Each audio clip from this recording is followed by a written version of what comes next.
Yo, everybody, I did it. Hey, how's it going, everybody? It is Monday night, Labor Day, September 5th, 2022. I am back for a few days, and then I'll go on vacation. This is a special edition of the Don Tony Show, officially the Don Tony Show. We're still going to talk about Raw. Had a very cool return. I have a few things to say about Braun Strowman tonight. And I tell you, I am blown away by the poll that I put up in the chat area for tonight's show. Now, for those watching this on the replay that is not live, I put a poll up earlier. We had quite a few things happen this weekend. We had WWE Clash at the Castle. We had NXT Worlds Collide. We had AEW All Out. And then we had the controversy, which was the AEW Media Scrum, and a little bit of the jarring that went on backstage afterwards. And I gave everybody the option. What do you want me to open up the show with tonight? Now, Raw wasn't an option because Raw wasn't on the air yet.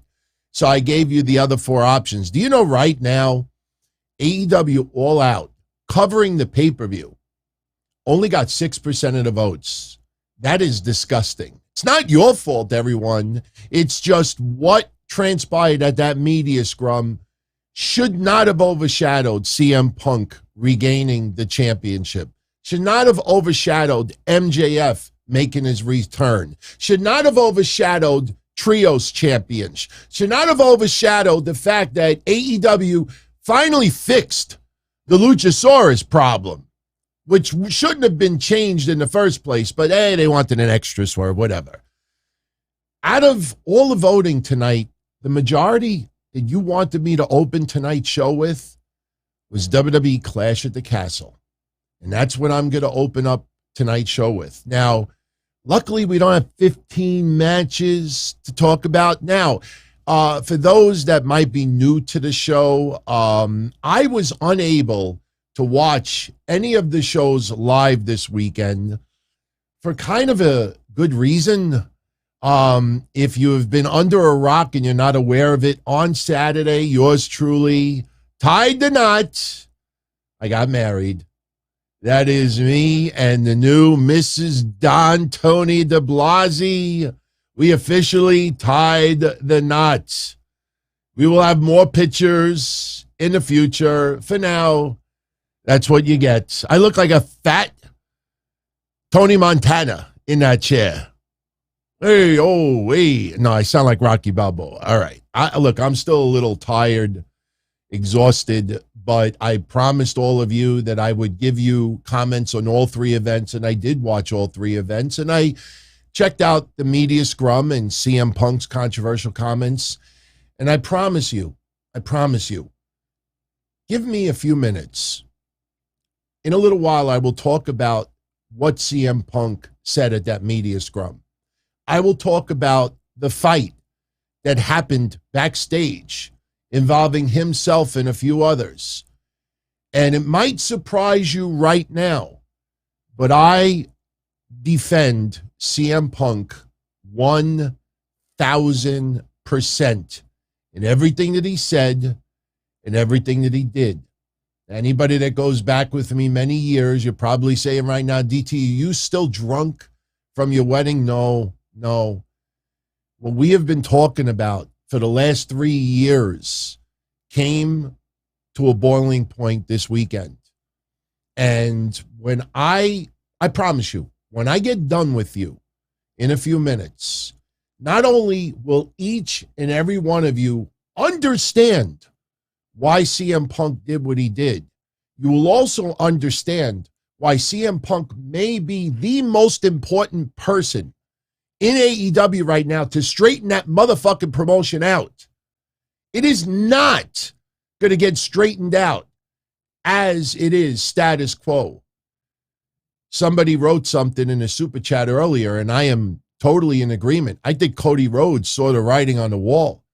I think he realized this is one man versus a whole group of executive vice presidents a climate, a culture, an attitude. Fuck the legends. What did Hangman Page say back? We're not going to do a Bret Hart masturbation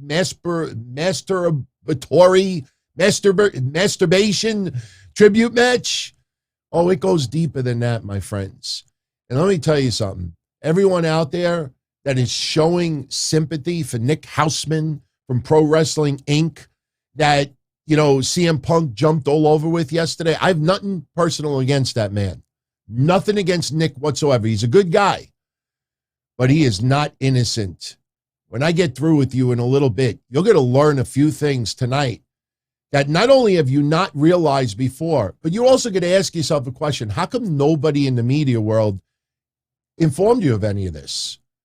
Right now, there is a push to try to make CM Punk look like the ultimate bad guy in all of this. I know this sounds like Bizarro Land, but I promise you, tonight's show, you will remember for a very, very long time. And that's not clickbait and that's not hype. But let's talk about Clash at the Castle first. Now, look, I had some of this thumbnail made before this weekend because I had fear. I had fear that Drew McIntyre was going to be another form of the Lex Express. Now, do I think this will last Drew McIntyre's entire career? No. But I got to be honest with you. We talked about this for quite some time. You almost feel right now. That WWE is really trying to milk every drop, every tiny little drop out of the Usos' reign, out of Roman Reigns' reign. It's weird to look back at the years of WWE and think to yourself, wow, sometimes the titles changed hands way too much, not on WCW level, but, you go with the vibe. You feel where everything goes. The funny thing is, I think if Daniel Bryan's yes movement happened right now, sorry, pal, he ain't beating Roman Reigns. I think everybody realizes that. The reason why I'm saying this is you go back to SummerSlam, and I think that is really, not talked about enough. The Street Profits, the way they were built up to the Usos, having that match where, Montez Ford got screwed out of that pin, you could not have built a better momentum for the Street Profits going into SummerSlam. The whole build, the vibe, the climate, the fans, the culture, everything leading up to it, the match, the intro, it felt like just natural, organic. This is the time to give the belts to the Street Profits. He didn't do it. Now you sit back and relax and you saw tonight, 4-way elimination match to determine who's going to fight the Usos next. The fuck are they going to fight? The Viking, right? There's rumors that they may fight the New Day again. It blows my mind that WWE is this stubborn. I mean, I understand the Bloodline will go down, one of the greatest factions in WWE history. I mean, could it be that because the New Day, I know I'm just being a little far-fetched right now, but could it be that the New Day, when WWE under the Vince McMahon reign voted the New Day as the greatest tag team in the history of WWE, could it be that, maybe Triple H and the regime now is like, you know what? No, we can't have the New Day. None against the New Day, but no, I think Roman Reigns and the Usos are going to leapfrog the New Day as the greatest faction ever, the greatest tag team of all time and everything else. That's the only excuse I can make for this, because the Street Profits since then, does it feel like the Street Profits are on any momentum whatsoever? Hanging out with Hit Row, going up against, does it feel like the Street Profits are elevating Los Lotharios? I don't think so. Does it feel like the Street Profits are elevating Hit Row? I don't think so. Are they elevating Maximum Male Models? Hell fucking no. So they had their shot, and they blew it, in my opinion. So now You take the Street Profits push to SummerSlam and jack it up on steroids, and you got Drew McIntyre. Drew McIntyre, all these passionate vignettes, everything online, the stuff with his wife, the stuff about his career, the stuff in retrospect. We've seen that in other builds. This felt different. You go into the UK, Clash at the Castle, 70,000 people in attendance. I know a little bit exaggerated. Everything about it felt, if you thought the Street Profits, that was their time to get it, a lot of people felt that much more about Drew McIntyre. And Drew McIntyre loses. Now, anybody that follows me and my fandomhood for NXT, you know that I am a big fan of Solo Sikoa. But to have Solo Sikoa literally caused Drew McIntyre the championship in the UK, I think that might have been a misfire. And I am a huge Solo Sikoa fan. Him getting into it with Drew McIntyre, you know, that should have been carrying cross on the apron. He sat ringside. He sat there and he watched Solo Sikoa do this. That should have been carrying cross in that spot. If you're going to make anybody cause Drew McIntyre to win, you have the guy with tick-tock, tick-tock, tick-tock. And he fucking sat ringside while Solo Sikoa did that. I don't know, man. I'm a little bit blown away by this. Now, the funny thing is, you know, I will say this. There's a lot of people out there that are like, ooh, what's next for Roman Reigns? He's beat everybody. Well, you know, Cody Rhodes is going to return sooner than you realize. Seth Rollins, a lot of people want to see get pushed. Now you got Braun Strowman back. What about Sami Zayn? AJ Styles is still worthy. Bobby Lashley is possible. You know, so there are people to put up against Roman Reigns. But of that list, with the exception of Cody, maybe Seth, does it feel like anybody would have felt this important as Drew McIntyre? This would have cemented Drew McIntyre, in my opinion, right now, this is another Lex Express. It's an epic fail. In my opinion, it's an epic fail. WWE pushed him too hard. I know it's the UK. I know it's his home turf, but I think they pushed it way too hard. And this is, Drew McIntyre, I believe, will be a world champion again in WWE. When he wins the world championship again, this will be more of a memory. If Drew McIntyre never gets that title back, that is always going to be compared as the Lex Express. They pushed it so freaking hard, harder than the Street Profits, and he lost. Now, I know the storyline that Roman Reigns cannot win on his own. How many times are you going to pull that same trigger over and over and over and over and over? What's next? Naomi is going to pop out from the crowd and get involved, you know, and cause someone to win. Where does it end? So now Roman Reigns, it feels like, okay, now we're in fucking limbo for the next couple of months. And I'm a big Roman Reigns fan. I'm enjoying his run. But this does not feel organic anymore. This now feels forced. It feels they have this agenda and they're going to go with a certain agenda. And look how Roman Reigns' reign is gone. It is historic.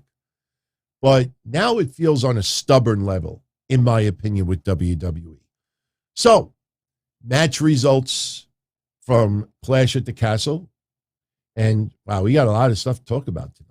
Let me pull this on the screen and let's get into some results. There we go. All right. Pre-show, we had Madcap Moss and the Street Profits over Austin Theory and Alpha Academy. Austin Theory, by the way, got his first name back, Sausage, July 25th. We told you that was going to happen. Tommaso Ciampa, today on Raw, got his first name back, Sausage. We told you that back on July 25th. You're going to see other names get tweaked as well. You know, I'm happy, that some people have their first names. We're intelligent enough that when we say Austin, we don't have to be like, no, there's only one Austin. In wrestling, there'll always be only one Austin. Come on. To take away Theory's name in the first place was stupid. It was almost as stupid as Ali. You remember when they took away Mustafa Ali's first name? You remember the announcer? Whenever he announced Ali's name, Mustafa Ali turned into just Ali. And then suddenly Ali turned into two names because he would go, Lee.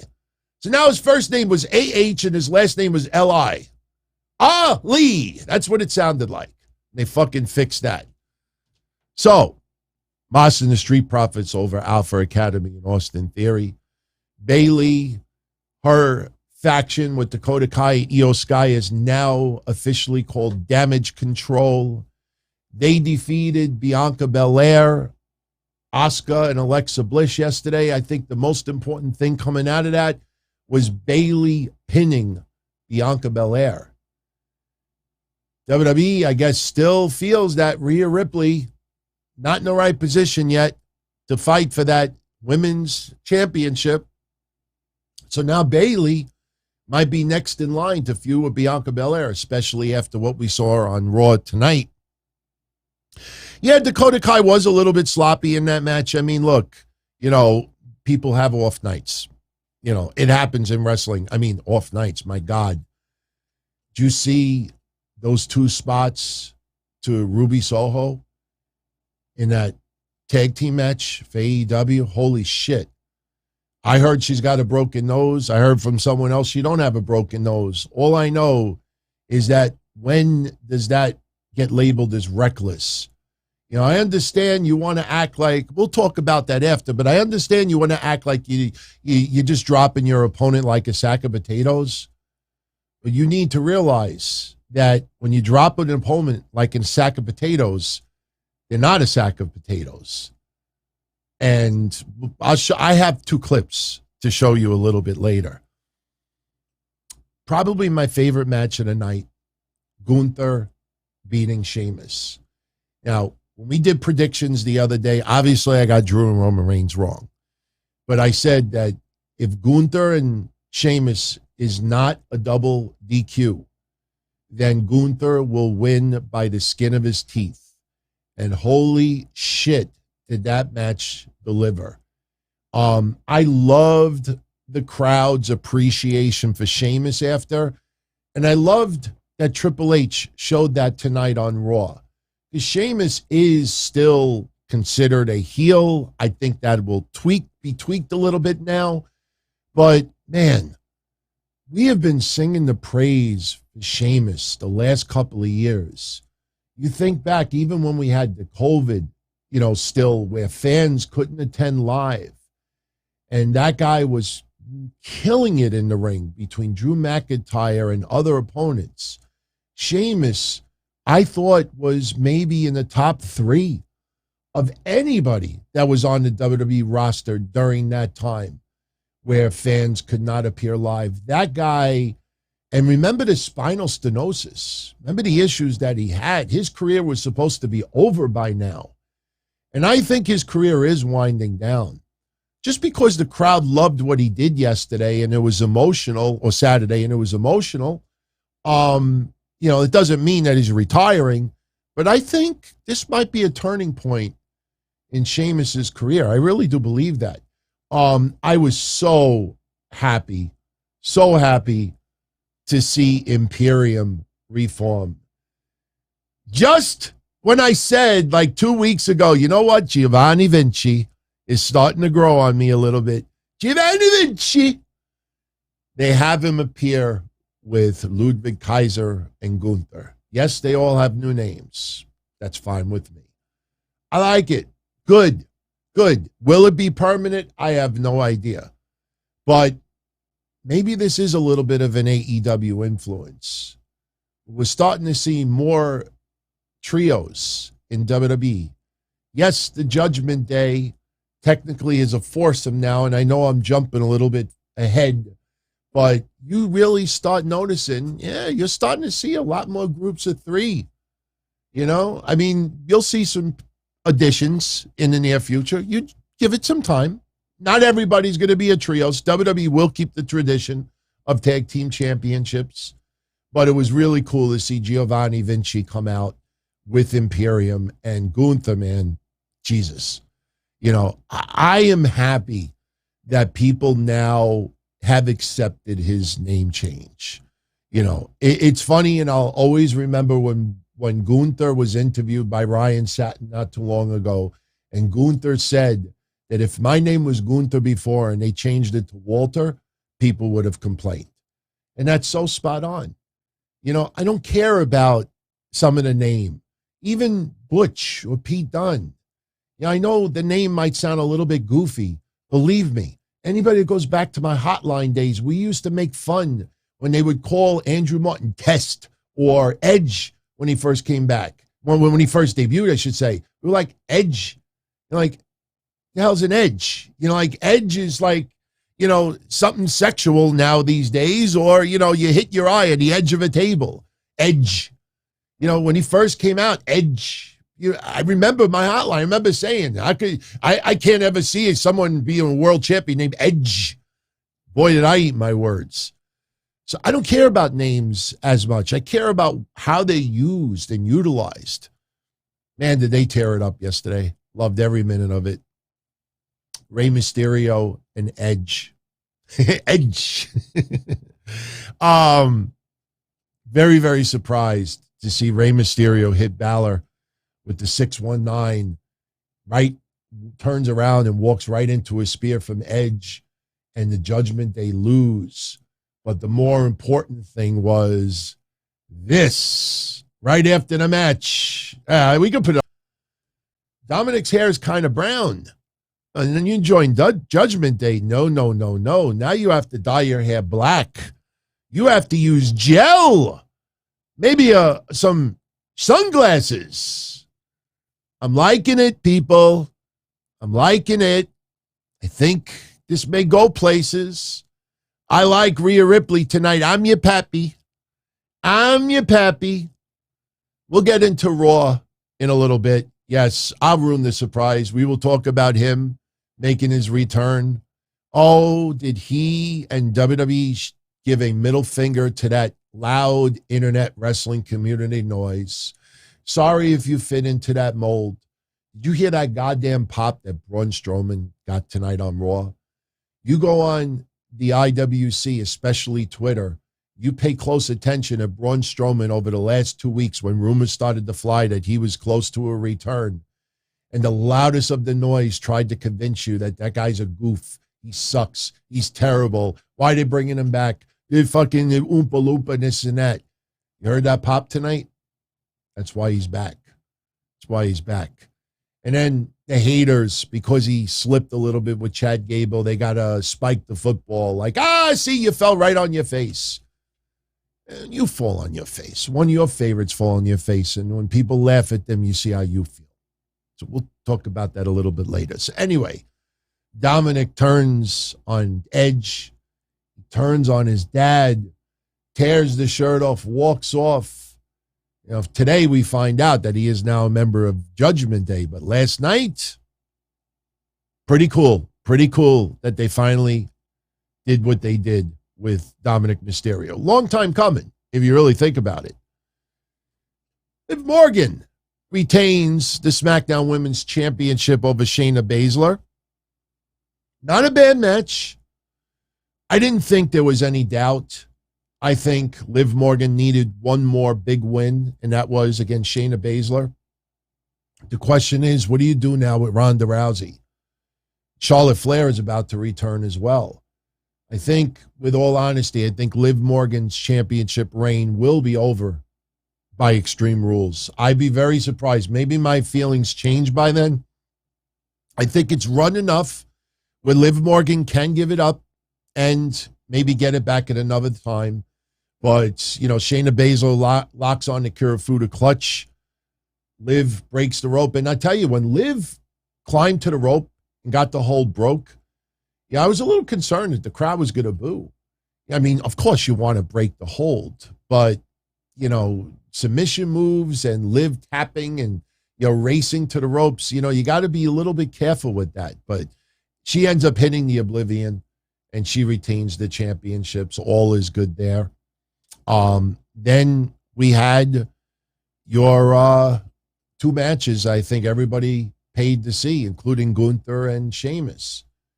Matt Riddle versus Seth Rollins. Now, there was a lot of people out there that didn't understand why Seth Rollins came out with this attire. That actually was a tribute to Elton John. I mean, remember where they are, and you understand Sir Elton John. That was a tribute to Elton John. I thought it was fabulous. I tell you the truth. We've been watching Seth Rollins. That's arrogance. Him coming out like that is an arrogant prick. Riddle is so angry, yet he wheels down with a scooter, painting his nails Skittles colors. I mean, act like you're pissed. I don't know. I thought Riddle was a little bit too happy yesterday. But Seth Rollins got the win. And most of you, including me, expected that. I did not realize this. That is Seth Rollins' first premium live event / pay-per-view win, I think, in over a year. Somebody said to me yesterday, 15 months. I didn't look it up to see, but it sounds about right. That's how feudal Seth Rollins has been on those events. It's about time. And as we talked about in predictions, it looks like that they will have a rematch at Extreme Rules. Might end up being Hell in a Cell. Who knows? There's going to be some big, as long as we don't get like Scooter on a pole or something like that. But Seth Rollins, very, very cool to get a win in a high-profile match like that. And listen, Riddle loses no momentum. He doesn't. And especially if there is a good stipulation for that match, even if Riddle were to lose again, he gets his time to beat the balls off of Seth Rollins, even in defeat. I don't think he loses nothing by that. So, Benjamin, a lot of people paint their nails different colors. It's not like, if you think it's a male or a female, it's not. It's just, it's a style, it's a design. It's just, just a look. Some people do, No, they won't do Becky on the pole. By the way, if you haven't checked out Seth Rollins' interview that he did, I have a couple of comments, couple of clips that I'll share with you later on. But it gets very candid about, his past dislike for Riddle. And I think Riddle is starting to mature as he goes along. It's a really good interview if you haven't checked it out yet. So Matt Riddle loses to Seth Rollins, and in the main event, as we said earlier, Drew McIntyre loses to Roman Reigns. Karrion Kross at ringside, not really a factor, to be honest with you. Solo Sikoa shows up. Bloodline was not there. Well, Bloodline was there if you think about it, but Solo Sikoa, he's arrived. And listen, again, I am happy that Solo Sikoa is being acknowledged as the member of the family. I will admit this. Every time I hear Michael Cole say, that's Jimmy and Jey Uso's younger brother, I think of fucking Ezekiel and Elias. We got thrown down our throats so much about Ezekiel being Elias's younger brother. Every time I hear younger brother, I think of Ezekiel. But Solo Sikoa shows up, distracts Drew McIntyre just enough for Roman Reigns to nail. Drew McIntyre gets the win. And Friday, we're going to see what happens.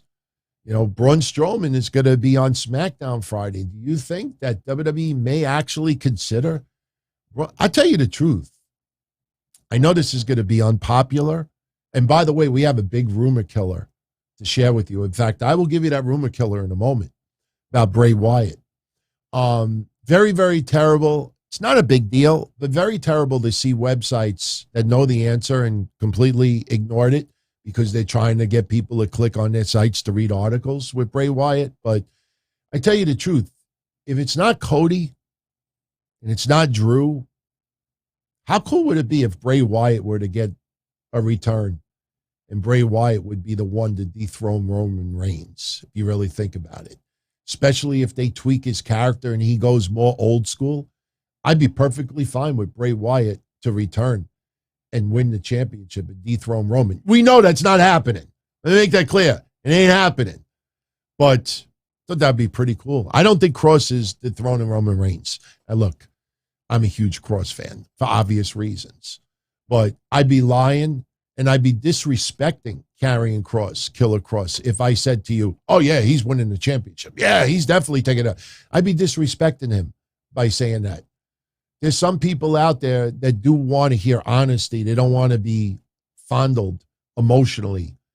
And honestly, when we get into AEW in a little bit in this media scrum, you'll realize everything about today's society, EVPs, snowflakes, coddled, everything is bullying and this and that. You're now having a clash of cultures between old school CM Punk and new school Hangman Page, Kenny Omega, Young Bucks. And Tony Khan is sitting there in the middle, and I don't know if he is loving this or if he's shitting bricks out of his ass, worried that, oh my God, I have fucking snowflakes all surrounding me running this place. If they leave, what am I going to do? Get a Jacksonville Jaguar to work in the back? Oh my God, he built a foundation based on silly putty. Tony Khan built a foundation on silly putty, and for 3 years we've been warning you that media that's been verbally jerking him off, making him God, they're going to be the ones that are going to hurt him. And it came to roost yesterday. Oh, I can't wait to share with you some history, especially about Nick Hausman. This is not a war against Nick. I like Nick. But I gotta share with you something from history that 99% of you do not know. And when you hear it, some people do know what I'm talking about now. And I can't tell you how many people DM me, email me, or wrote online today and said, now it all makes sense. No one's going to tell you online. I'm going to make it all make sense tonight. And when I get done with you, I truly believe the majority of you out there are going to say, you know what? Good for CM Punk. Good for everything that he said last night. I know it's going to break some people's hearts, but I'm telling you, when I get done with you, I think more of you than anything are going to agree with what CM Punk said in every word. All right, so Roman Reigns retains. Now we go into SmackDown. What's going to happen? Karrion Kross is going to gloat at Drew McIntyre, and that leads to a feud. That's why Karrion Kross should have been on that fucking ropes yesterday. Are we going to get a Solo Sikoa feud versus Drew McIntyre? I don't want to see that. And I'm a big Solo Sikoa fan. I don't want to see that. So I don't know where this goes from here. Somebody's going to have to confront Roman. And I'm starting to think it might be Braun Strowman. So guys, what do you want me to get into next? Media Scrum, or we talk about Raw? I'll leave it to all of you live right now. Just in the chat. Just write Raw or Scrum. Raw or Scrum. You got to do this like 5 seconds. I'll take a sip of my water, and when I'm done, we will get into it. I tell you, bravo, man. Bravo. It's like split down the middle. Can we talk about the Raw Scrum? All right. There's more about Scrum. Let's talk about the Scrum. Let's talk about the Scrum. Then we'll talk about Raw. Then we'll get into NXT. I'll give you quick results from All Out. We really don't need to get into the details of that pay-per-view. Let me tell you some injury reports, though. First of all, this picture does not do it justice. But if you look at Riddle, if you're looking at this photo, look at the left side of it, and you look at that big mouse on top of his eye. That must be bruised beyond. I think what we saw on Raw today was Saturday from Clash of the Castle. He had the curb stomp. His eye swelled up. It looked like somebody put like an egg underneath his eye. This picture does not do it justice, but he got banged up. Sheamus, my God, his chest looked like raw meat, but Sheamus is okay.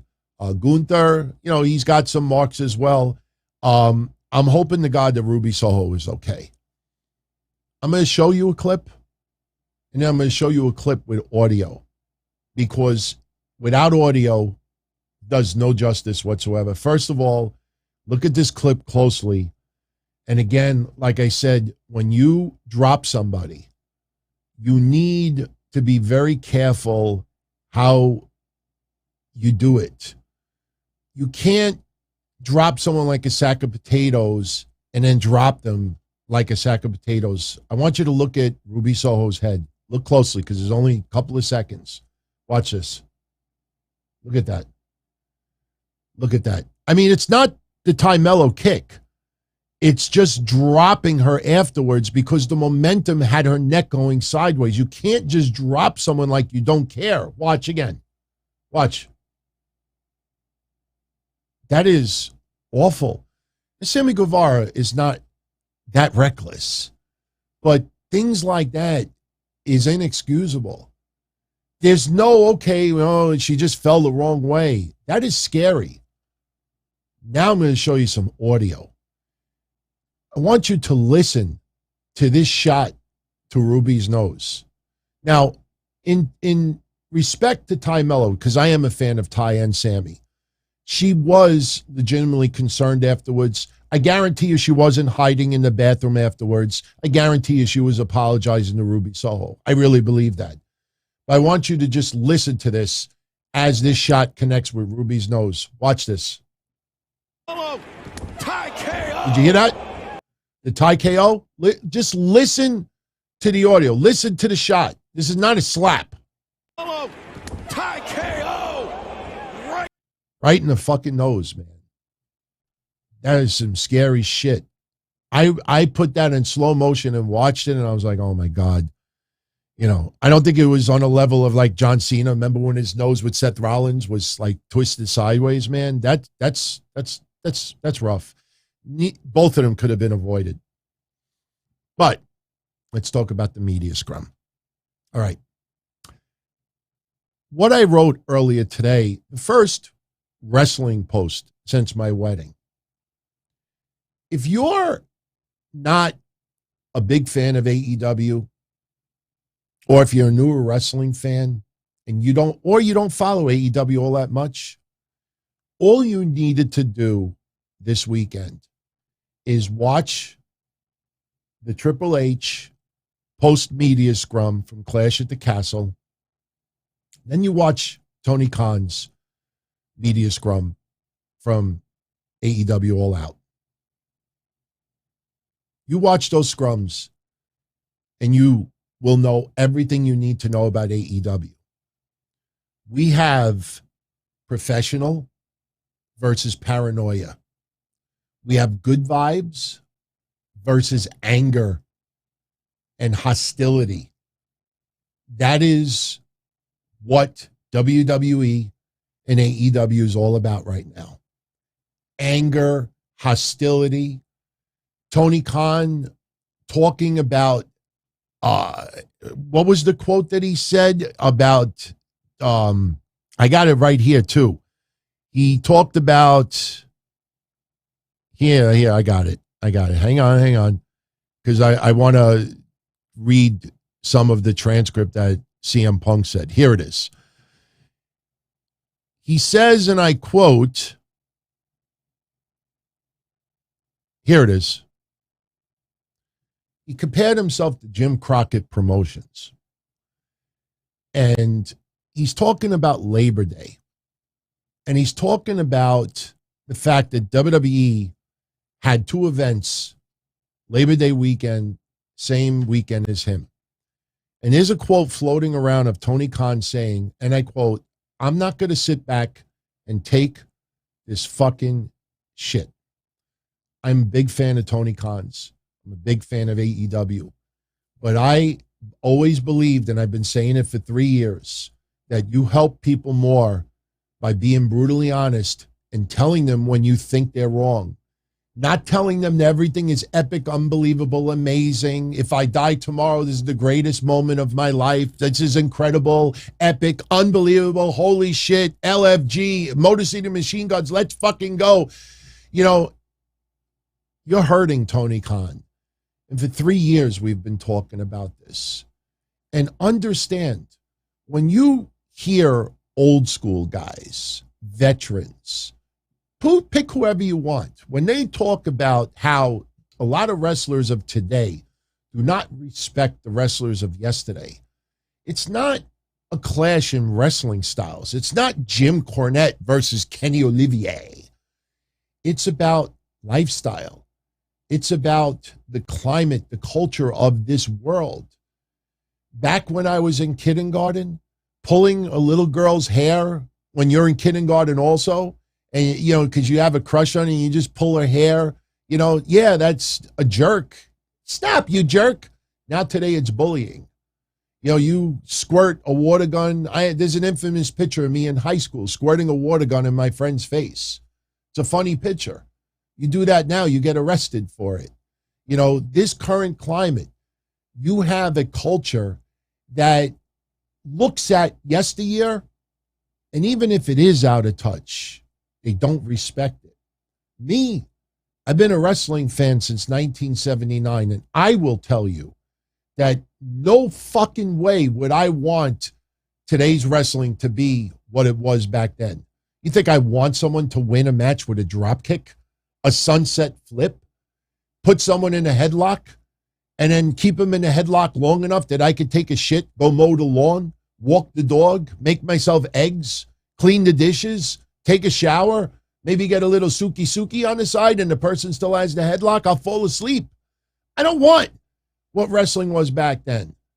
But when I always hung out with legends that did work back then, I respected everything that they said, and the people of today don't respect it. Look, you have somebody in your family, an uncle, a grandfather, that talks about, oh, when I was a kid, we did this, or when I was in school, I had to walk 3 miles, or when I went to wrestling school, I had to sleep in my car.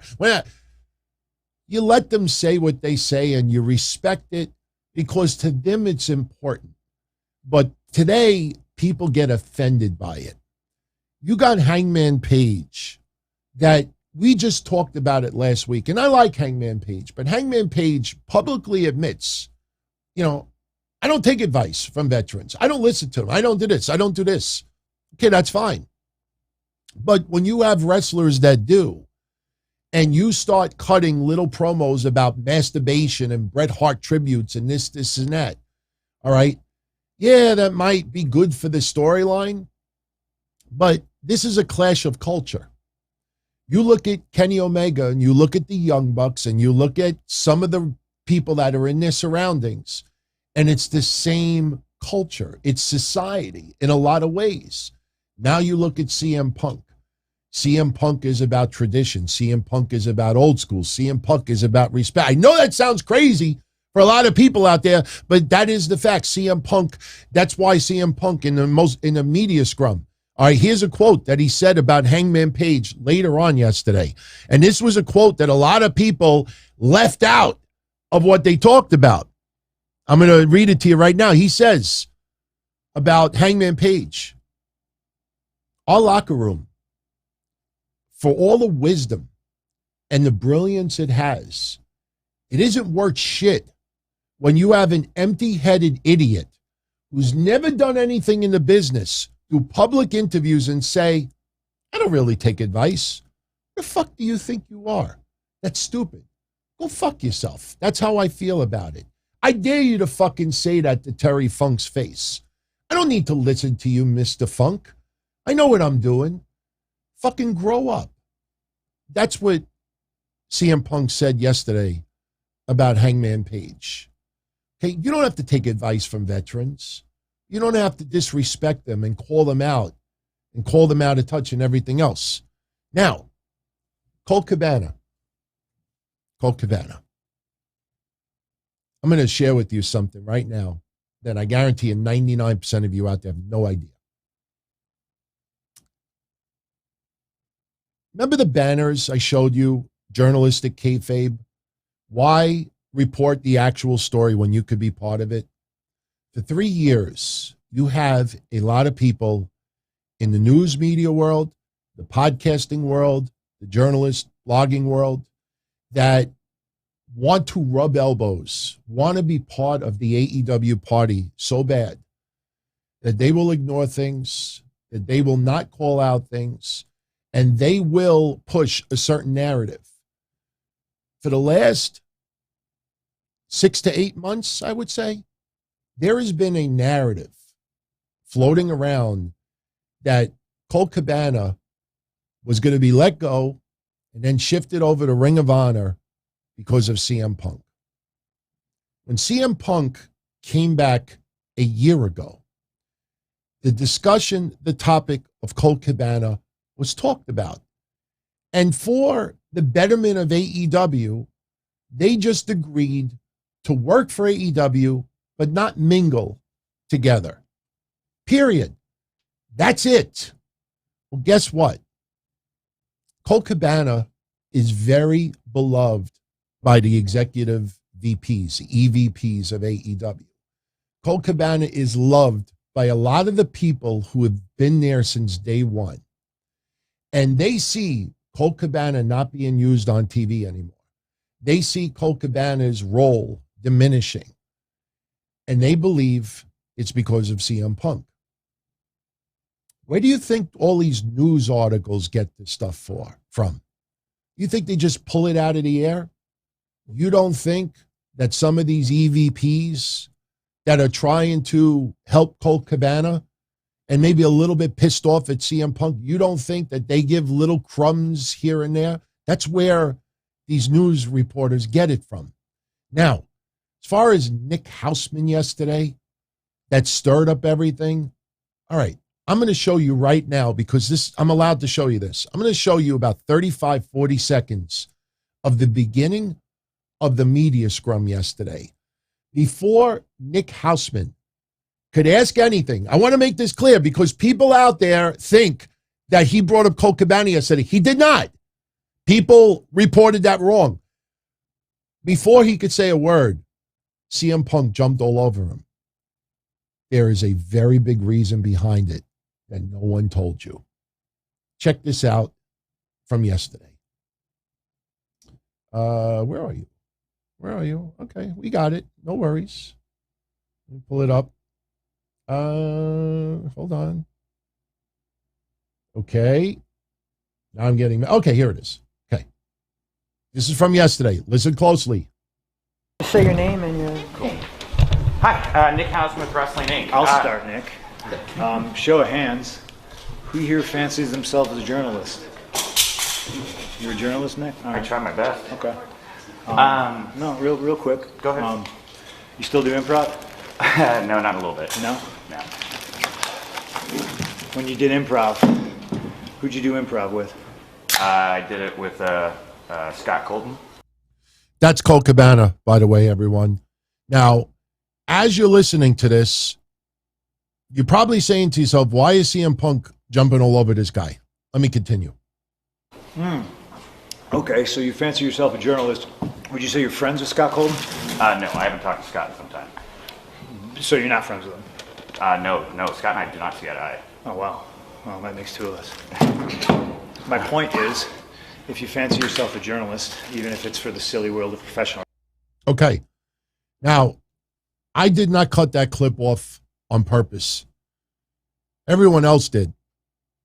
Because they didn't want you to understand why CM Punk, before Nick Hausman said a word, why CM Punk chose that moment to go after Colt Cabana, to go after the EVPs, like the Young Bucks and Kenny Omega, and to go after Hangman Page. I'm going to read you what CM Punk said right after this, and then we're going to go back to memory lane. CM Punk said this, and I quote, "I haven't had anything to do with Colt Cabana for a decade.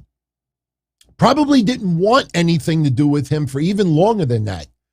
It's fucking unfortunate that I have to come up here and speak on this on my time. And this is a fucking business. Why I'm a grown-ass adult man and I decide not to be friends with someone is nobody else's fucking business but my friends. And if I fall backwards, they will catch me. Scott Colton, I believe, would never have. My problem is I wanted to bring a guy to the top that did not want to see me at the top. You could call it jealousy, call it envy, call it whatever the fuck it is. A relationship with Scott Colton ended long before I paid all of his bills. I have every receipt. I have every invoice. I have every email. I have every email where he said, and I quote, "I agree to go our separate ways. I will get my own lawyer. You don't have to pay anyone." The only reason the public did not see that email is when I countersued him for discovery, we discovered that he shared a bank account with his mother. That's a fact. As soon as we sent a subpoena to old Marcia, he sent an email asking, "Oh, can we please drop all of this?" Now it's 2022. This is the most important part.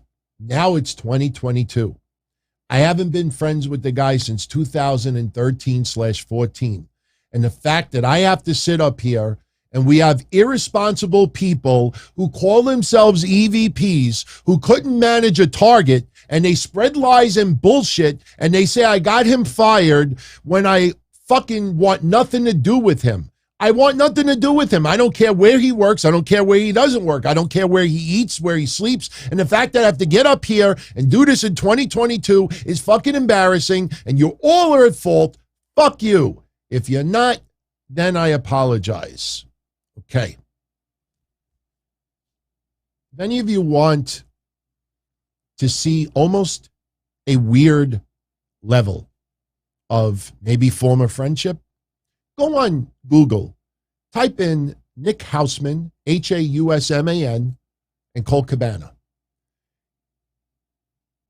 When they won the case against Dr. Ahmad, who was in the courthouse? The first person to speak to Colt Cabana on video? Nick Hausman. Nick Hausman, he told CM Punk yesterday, "Oh no, I don't talk to him anymore. I don't see eye to eye." You know what happened yesterday, everyone? CM Punk for the last 6 to 9 months has been pissed off watching online people painting him that he almost quit AEW recently, that he almost walked out, that he almost did this, that he tried to get Colt Cabana fired. And he knows that all these EVPs that are defending Colt Cabana that don't like CM Punk are all giving crumbs to these news outlets. And what happens, remember when I told you, when I said last week that when people say, "Oh, all these sources confirm the same story," they didn't confirm the same story. People look, and when they see 15 websites writing the same thing, they think 15 people confirmed it. No, one person reported it and 14 people copied and pasted it. So for the last 6 to 9 months, CM Punk is sitting back and looking at all of these accusations, all of this stuff. You remember when he celebrated 1 year with AEW and nobody talked about it? And I went on my show that Saturday and I said, don't you find it weird, everyone, that no one is talking about CM Punk's 1 year anniversary? And then CM Punk made that little statement on Instagram, and you listened to what he said and what he wrote, and it sounded awfully different from a guy who 3-4 days earlier almost quit and walked out of AEW. Didn't make sense.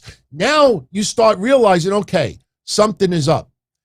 Nick Hausman got confronted for the first time yesterday from CM Punk in quite some time. Nick Hausman, who claimed that he has nothing to do with Colt Cabana anymore. Okay. Death Before Dishonor. Ring of Honor, Death Before Dishonor. Remember? Not too long ago. Just had the event. Tony Khan had a media scrum. The Death Before Dishonor. The media scrum lasted about an hour. 53 minutes in. There was only 2 people left to ask a question to Tony Khan. The next to last person was Nick Hausman. After Nick Hausman, one more question, scrum over. Would you like to know what Nick Hausman asked Tony Khan? Death Before Dishonor. When you hear this, think about everything that I just said about the media and how they're portraying CM Punk for the last 6 to 9 months. Nick Hausman, who doesn't talk to Colt Cabana anymore, doesn't think about him anymore. I want you to go on Google, type the names, and look at everything that's written. You would think that there might be some type of romance between the two. That's how much he's written about him. This is the question that Nick Hausman asked Tony Khan. Okay, so Nick Hausman is next. Hey, Tony, thanks for taking the time today. My pleasure. So I wanted to ask you about this recent Fightful report that Colt Cabana is slated to be a part of the Ring of Honor roster. He's not advertised for this card. Is he going to be in the ROH mix? And I was Okay.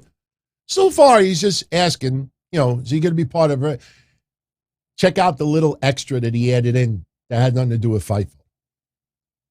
also wondering if you could comment on the dynamic between Cabana and Punk. We know there's issues. They both talked about it, but there's some speculation that Cabana may be headed to ROH to put some distance between the two of them.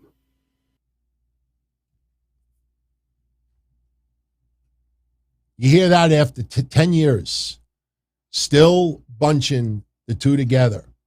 CM Punk reads this shit online, hears this on the media scrum, does not want nothing to do with Colt. Stop putting me in the same fucking sentence that is him.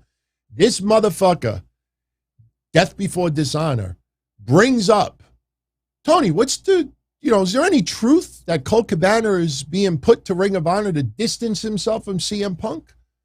Think about all the EVPs that love Colt Cabana. Think about all the AEW originals that love Colt Cabana. And think about this guy asking, is he being forced into Ring of Honor to separate him from CM Punk almost a year after CM Punk is in that company? CM Punk is fed up with this shit. And the problem is, with all due respect to Nick Hausman, a lot of these people like to report these things and say, oh, this person reported it. And by the way, is there any truth to this? Just to throw it in there.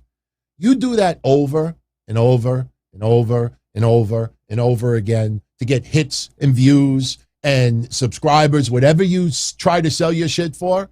And CM Punk is just sitting there. These people still keep bringing this shit up over and over again. And then you get little crumbs. Oh, CM Punk almost quit. CM Punk almost walked out. CM Punk went into business for himself. CM Punk threw Hangman Page under the bus for calling him coward shit. Didn't I show you a clip of Kenny Omega calling Hangman Page coward shit also? The media that coddles these EVPs, that feeds the egos, because this reflects the current society. They are all in favor of everybody within AEW. Now they're going out of their way to portray that CM Punk is awful and is this and this. And then last night, there's reports that a fight broke out after the media scrum. Kenny Omega, the Young Bucks, one of the Young Bucks got hit in the face with a chair, that Ace Steel bit Kenny Omega, pulled his hair. CM Punk may have knocked out one of the Young Bucks. The Young Bucks and Kenny Omega are pissed the fuck off because CM Punk is fed up with this climate, this culture, this fucking idea that if you have a little problem, you put a little crumbs to these websites and they'll just write anything. Oh, this person reports. And it's always a company that reports it. It's not a single person, because CM Punk would probably want to punch them right in the fucking mouth. You look at that awful, what is that awful website? Who's that? Steve Cat, Ringside News. Every time they write awful, awful shit that they get called out on, you always notice that it's Ringside News reported it. It's not an individual person. Because no individual person wants to go to a wrestling convention a month, 6 months, a year from now, and then a wrestler remembers something you fucking said, something you pushed, something narrative, this and that. You think these people forget? So you look at Nick Hausman, with all due respect, you look at his history with Colt Cabana, and after 10 fucking years, a year has gone by, and he wants nothing to do with Colt Cabana. Look, I'm in AEW, I'm having a good time, I'm trying to, this and that. I don't want nothing to do with the guy. Stop putting us in the same sentence. And this guy, over and over again, bringing up Colt and Punk, bringing up Punk and Colt. Yesterday was the first time that CM Punk really had the opportunity to tell this motherfucker and send a message to the EVP, sending little breadcrumbs to all these news reported sites. I'm fed up with this bullshit. This motherfucker doesn't respect wrestling. These people couldn't manage the target. This person, this. And Tony Khan has to sit there and look like a dope, because What is he going to do with AEW if all these people walk out? Do you see the reports today? Kenny Omega and the Young Bucks threatened to walk out of AEW. Now you're going to see people online like, okay, we got to do something about this. CM Punk is not good for this company. We have to push this narrative that people are going to threaten to quit this and that if he's not reprimanded, if he's not stripped, if he doesn't do this, if he doesn't do the job to MJF and this and that. All because they all want to, as we've been saying for 3 years. So everything you read online, remember the MJF stuff? Did you see how Tony Khan got away with that yesterday? Hey, Tony, what happened with MJF? Oh, I asked him to come back. What about for the last couple of months? The last 5 months? He walked out on your roster. He walked out on this. He said yesterday, oh, I asked him to come back.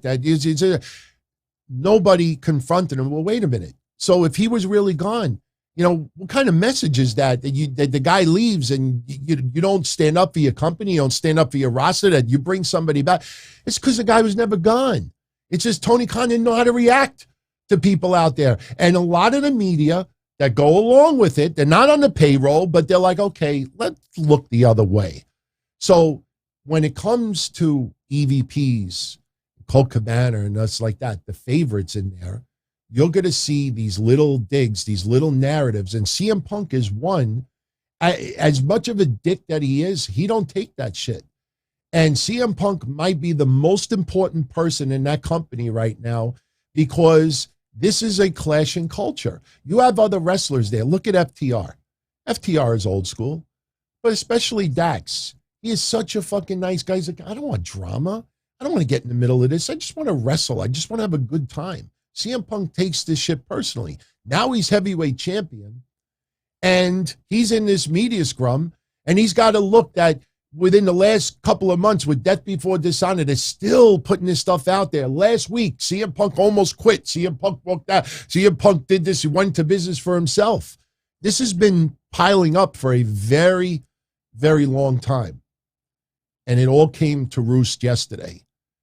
And everything that you're reading online, you notice not one journalist agreed with anything that I wrote today about the clash in the media scrums between AAA. You notice not one news outlet out there dared to try to say what we said today. Some of my posts have hundreds and hundreds of likes on there. I don't do it for the likes, but I'm doing it to make people aware. You notice every journalist just stood completely away from that. They're afraid. They are petrified. What they don't understand is that they think they're going to be invited to the elite party one day. And now 3 years have gone by and they've never been invited in the first place. And when you see what's going on online right now, that especially, look, I have nothing against Nick Hausman. And honestly, I feel bad for the guy because you know, he really does work his ass off, and he does a good job for Wrestling Inc.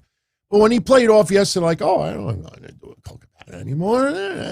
You just fucking brought it up, him and CM Punk in a Death Before Dishonor. And you see anybody out there online talking about that? No. They all stick up for each other, everyone. So right now, CM Punk is being painted as the cancer of AEW. Some people are trying to make this like, oh, we don't know if it's a work or if it's a shit. The minute somebody says that, they don't have a goddamn clue. They don't have a clue. They don't have sources. They don't have a clue. When they start saying, oh, this could be this, you don't know nothing. You don't know nothing. And right now, you look at Malakai Black. Malakai Black. You see yesterday, Sting. I love Sting. You look at Malakai Black, how goofy it was. He turns around to do Black Mass. He doesn't even pick up his foot because he's got to get spit in his eyes so he could get pinned from Sting. And everybody's like, what the fuck you doing with the House of Black? That's because AEW is to please Tony Khan and his fandomhood first and foremost. And we're all supposed to go along with it also because we love AEW. Somebody wrote today, I can't remember her name. She wrote a very good post. She said, you know, we should be fucking she actually used the word fuck. We should be fucking thanking Kenny Omega and the Young Bucks for all their hard work because there'll be a lot of people unemployed right now if it wasn't for them. And she's right. The problem is there are too many people today in 2022 that think by emotionally fondling these EVPs and Tony Khan, by making everything epic, amazing, unbelievable, the greatest thing around, that WWE is poison and everything they do is beautiful, they think that's respect. If you don't do that towards AEW, you're not respectful. If you don't feel that women's wrestling should be 50-50 with men's wrestling, then you're a sexist, excuse me. If you don't like this, you're a homophobe. You don't like this. Maybe I just don't like. Sir, I don't like to watch women's MMA. I never like to watch women's MMA. I can't watch women literally punch each other in the fucking mouth. I didn't like it on Jerry Springer. I don't like it in UFC. Does that mean I hate women? No, I just don't like to see women punching each other and bloodying each other up. It's not for me. But that's the climate now. If you don't go epic, unbelievable, fondle, and make everything amazing, then you are not showing respect. And that is what's been going on for the last 3 years. Tony Khan's foundation in AEW is built on silly putty. And now he is this is not a WCW. This is not a TNA. This is nothing of the sort, because Tony Khan, without these wrestlers / EVPs, what do you think he is going to do? Have Evil Uno replace one of these guys? He is at the mercy of all of these people. And believe me when I tell you, if you don't think that Omega, the Young Bucks, and others have the power to fucking get some of these people out of AEW, they'll do it in a heartbeat. And if they start playing that card, what the fuck is Tony Khan going to do? That's why every single person that you have been watching for the last 3 years that have been going over the top towards AEW, those are the people that I told you 3 years ago, they're going to be the ones to hurt AEW badly. Badly. And Tony Khan thinks it's cool. Fuck. He said this yesterday, Tony Khan. There's a big difference between this year and last year. We were the first pro wrestling show and the only pro wrestling show on Labor Day weekend last year. Now, this year, we're the third. He thinks it's personal. He thinks that everybody's out to get him.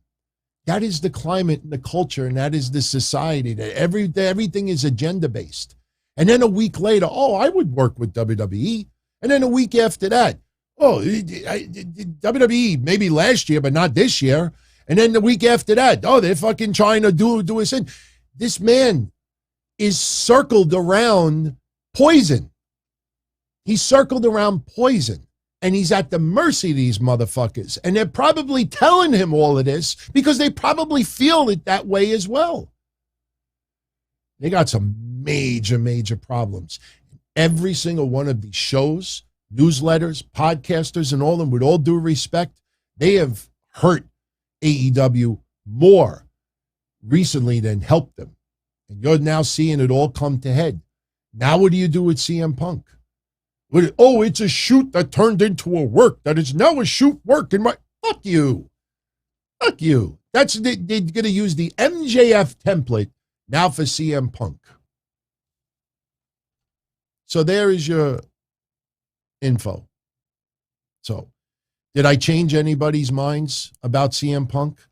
Never in a million years did I ever think about. Now, let me read you a little more about CM Punk, what he said about MJF yesterday, because MJF did make his return. And how much does this suck that even that was overshadowed by this?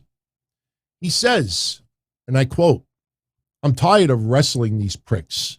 I'm tired of wrestling these kids who think they know everything, but I'm not the boss. I think Max is a supremely talented individual, and this goes for anyone else in the locker room that doesn't want to be here. The grass is not greener on the other side. The grass is greener where you water it. Max likes to shit where he eats instead of watering the grass, and we'll have to see how that goes." Then he finishes up about Colt Cabana. This is one last comment from CM Punk yesterday. He said, "The reason why I never defended myself is because when you do, you look defensive. I'm very, very sad today that I had to get up here and say Colt Cabana's name because he doesn't fucking deserve it. And talk about it, but facts are facts, you know? Name two people that have made the most money off the name CM Punk. He looks at Tony Khan. He says, I don't think you're there yet, Tony. The first one was Vince McMahon. The second one was Colt Cabana. Shout out to Wrestle Talk, who wrote most of this stuff, by the way. So that is what's going on. So we'll see what happens. You know, Matt Jackson, we see as a shiner on Wednesday. You know where it came from. You know, what happens with Ace Steel going forward, I have no idea. But all I know is that this is a clash of society. And honestly, you ever hear that people are in their basement? Some people that are in their basements also can wrestle, pretty talented. You ever hear like someone, you know, they deserve to get punched right in the mouth? I'm not saying that any of the Young Bucks or Kenny Omega deserve to be punched in the mouth. But for anyone out there that thinks that how CM Punk has been portrayed for the last 6 to 9 months, especially towards Colt Cabana, and all he's doing is trying to work his ass off and trying to do the best he can, and then he's got these EVPs hiding through wrestling websites, all this stuff because of their love and admiration for Colt Cabana, and that builds and builds. And Nick Hausman yesterday, you know, acted like, I don't want to say a victim, but now you know. Now you know. This is a long time being built up. So, all right. So, all right, we're not bad. We're at 72 minutes. Quick results. Actually, yeah, I'll give you quick results from AEW yesterday. Sammy Guevara and Ty Conti over Ortiz and Ruby Soho. That was pre-show. Hook over Angelo Parker. I think we might be getting another feud coming up with Pac and Orange Cassidy. Yeah, I know how some people feel about that. Remember, it was Pac, Orange Cassidy and Chris Jericho not too long ago. Pac retains the All-Atlantic Championship, beating Kip Sabian. Eddie Kingston versus Tomohiro Ishii. MJF was the Joker. Now, basically how this all went down was we had the Casino Battle Royale. Claudio Castagnoli was in it. Wheeler Yuta, Penta, Rey Fenix, Rush, Andrade, Dante Martin. But we had a mystery Joker show up, a bunch of mystery guys. It ended up being W. Morrissey, Lee Mira, everybody that's aligned with Stokely Hathaway. Stokely climbs the ladder, grabs the chip, reveals himself to be Stokely. Now, we know Stokely is not getting a championship shot, but there's another Joker that comes out, does not reveal himself right away. He just grabs the chip. We don't know who it is. Now, because we now know that it's MJF, we don't need to keep everybody in surprise. But if you want to see how everything went down, CM Punk won the AEW World Championship, beating Jon Moxley. Great match. My only problem with it, storyline-wise, CM Punk, it was only a week and a half ago, that he had the big problem with his foot. They should have let that build 2-3 weeks. Make him feel like he's getting strong in this and that. I mean, they fought so hard on Sunday, and you're looking and you're thinking to yourself, like, wait a minute. A week and a half ago, he couldn't even, like, walk, and now he's moving like he is. And people are like, oh, just let it go. It's just wrestling. You know, let it go. After he won the match, we see a clip that we've seen before, Ring of Honor, when CM Punk back in the day talked about the devil. And we've heard this before with MJF. Now, I can't obviously play the audio on this part, but CM Punk, they're showing a clip from his Ring of Honor days and talking about the devil. So we go black. And then when we come back on the screen, we have the Joker. So the Joker is going to reveal himself, turns around, takes the mask off, puts the scarf on. Let's see it. We can see the hair. We know it's you. Throw the scarf. There you go. There you go. MJF makes his return. Loved it. Thought it was really cool. MJF is going to be the one getting the title shot down the line. I know everybody and their mother is like, oh, MJF should be the only one to beat CM Punk. I agree with you. But now it feels almost obvious. If CM Punk drops that belt right away, Then people go, oh, he's gone. Well, let him go. He's too much of a problem. And CM Punk ain't going back to WWE. Trust me when I tell you. I don't care if CM Punk told Triple H, look, I'll cut a pipe bomb. I'll rip them to fucking shreds. Something tells me CM Punk may have to join Women of Wrestling if he wants to be part of a wrestling promotion or Control the Narrative. Control the Narrative needs some new members. Control the Narrative, Karrion Kross is gone. Braun Strowman earlier today. Now, here's a little teaser. Earlier today, I thought this was funny. The Miz and Tommaso Ciampa are in the parking lot, and they're being interviewed. Meanwhile, there's literally a fucking car right next to them upside down, and they're acting like they didn't realize it was there.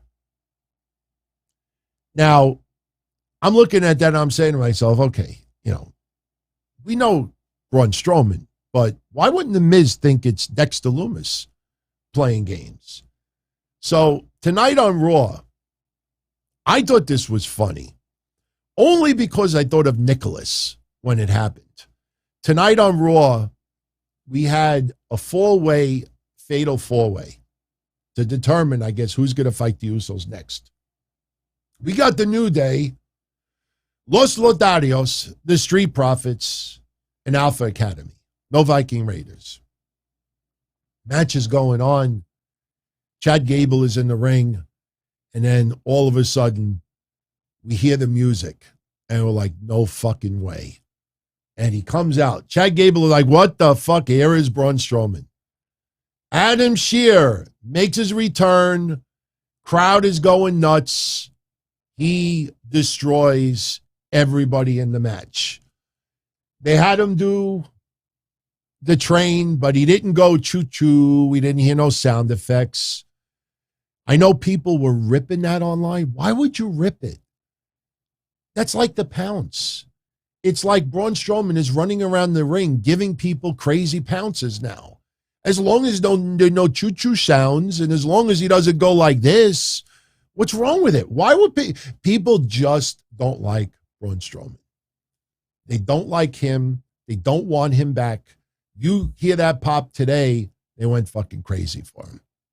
So I'm glad Braun Strowman is back. Now, EC3 and Control Your Narrative, they got a little bit of an issue with their roster. They made a statement today about Braun Strowman rejoining WWE, and I'm going to share that statement with you right now. There's a podcast online. I don't know the name of it, but man, they are obsessed with problems with Control Your Narrative. Every week on my feed, recommended podcast, it's the same people like, oh, what's going on with Control Your Narrative? Oh, are they done? I'm like, oh my God, you're worse than Nick Hausman towards Colt Cabana. And I don't click on any of them. They keep showing them my recommended feed. I'm like, YouTube, leave me alone. I don't want to watch that. I can imagine people towards me. But anyway, EC3 said this. Yeah, let's make it a little cleaner. Nope, that's not good. This is better. Okay, here you go. Control Your Narrative would like to wish Adam Shear the best on his return to form as Braun Strowman in the WWE. Control Your Narrative is to tell your story, and the story of Braun Strowman is unfinished business. May Adam/Braun continue to strike fear into the hearts of his opponents while doing what motivates him the most, putting smiles on people's faces worldwide. Adam's ability and value was a catalyst of growth for Control Your Narrative, allowing an idea to grow into featured content, live shows, and the prospect of both domestic tour and our weekly episodic television featured on Pro Wrestling TV, which I am a part of. Was the number one show there for quite some time. Now they got a lot more content, so now I got to compete a little bit harder. With Control Your Narrative, we hope the fulfillment of helping facilitate the next generation and personal growth leads him to becoming who he is supposed to be. Control Your Narrative is not just about one man, but a brand. Control Your Narrative is and always will be a platform for any talent/individual to find their purpose in this industry. CYM was created to allow named performers the creative freedom to reinvent themselves while also giving new, deserving wrestlers the one thing they desperately seek: opportunity. With Control Your Narrative, our mission is to create memories, characters, and a platform that will last a lifetime. I remain determined to make CYN a platform where those following their dream have a place to learn, create, grow, and make a living. CYN will both be a proving ground and an education. CYN exists not just to build better wrestlers, but to build better people. Adam's contributions to both will be missed. With Adam's return to the WWE, the vision remains the same, but the immediate future is unknown. This is not a bad thing.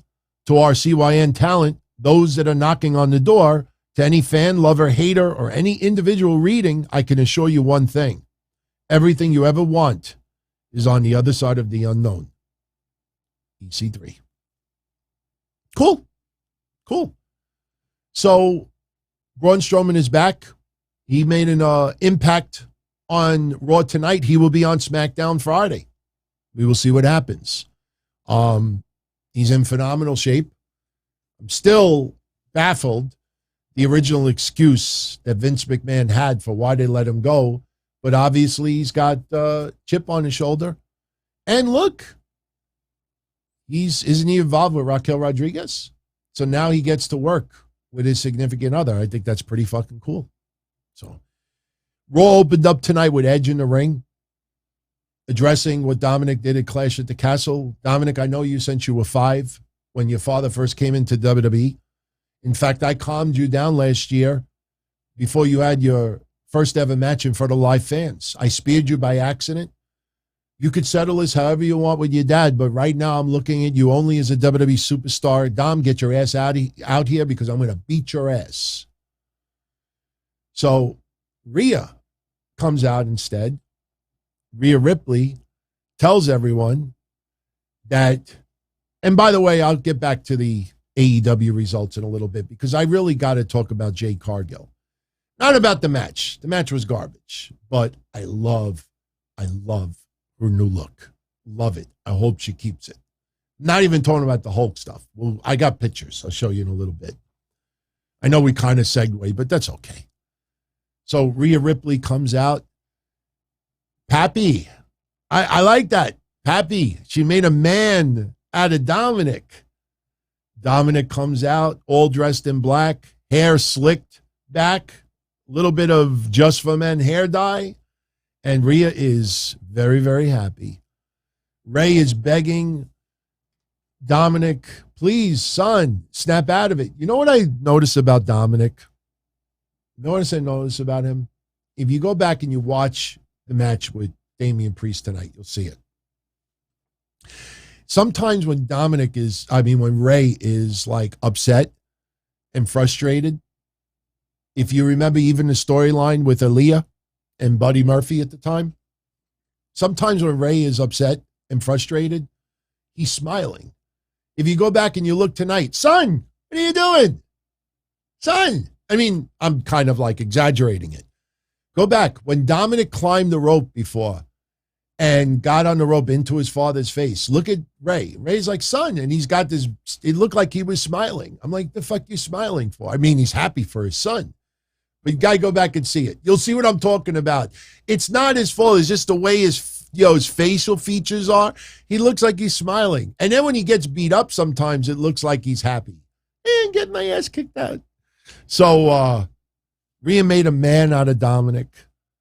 Ray's begging his son, please snap out of it. And meanwhile, ringside, the fans, they thought they were funny. Eddie's son, Eddie's son, Eddie's son. Ray walks off. Judgment Day starts beating the shit out of Edge. A lot of you out there thought they were writing Edge off of TV. Not so fast.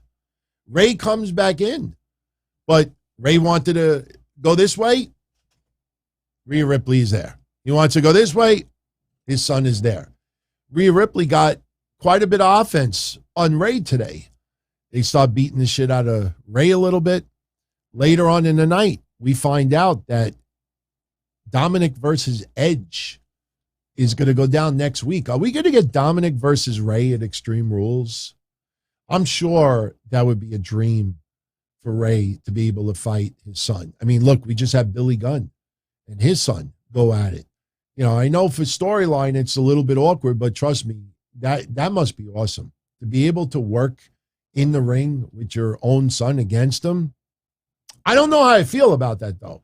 I'm not saying I want to see it, but you got to be happy for Ray. And look, we don't know how Dominic's going to do in this. But I tell you, I'll be honest with you. You know, when somebody sent me this picture earlier, I'm like, hey, you know what? I think it's fine. He doesn't look like Maven with Evolution. And I'm sorry for saying this. He doesn't look like Wheeler Yuta in a Blackpool Combat Club. He looks like he belongs. He actually looks like he belongs. We'll see. Only time will tell. Raquel Rodriguez and Aaliyah beat Nikki Ash and Doudrop. Nikki Ash and Doudrop, when I give you the results for NXT, they were unsuccessful trying to get those NXT tag titles. They continue the arguing.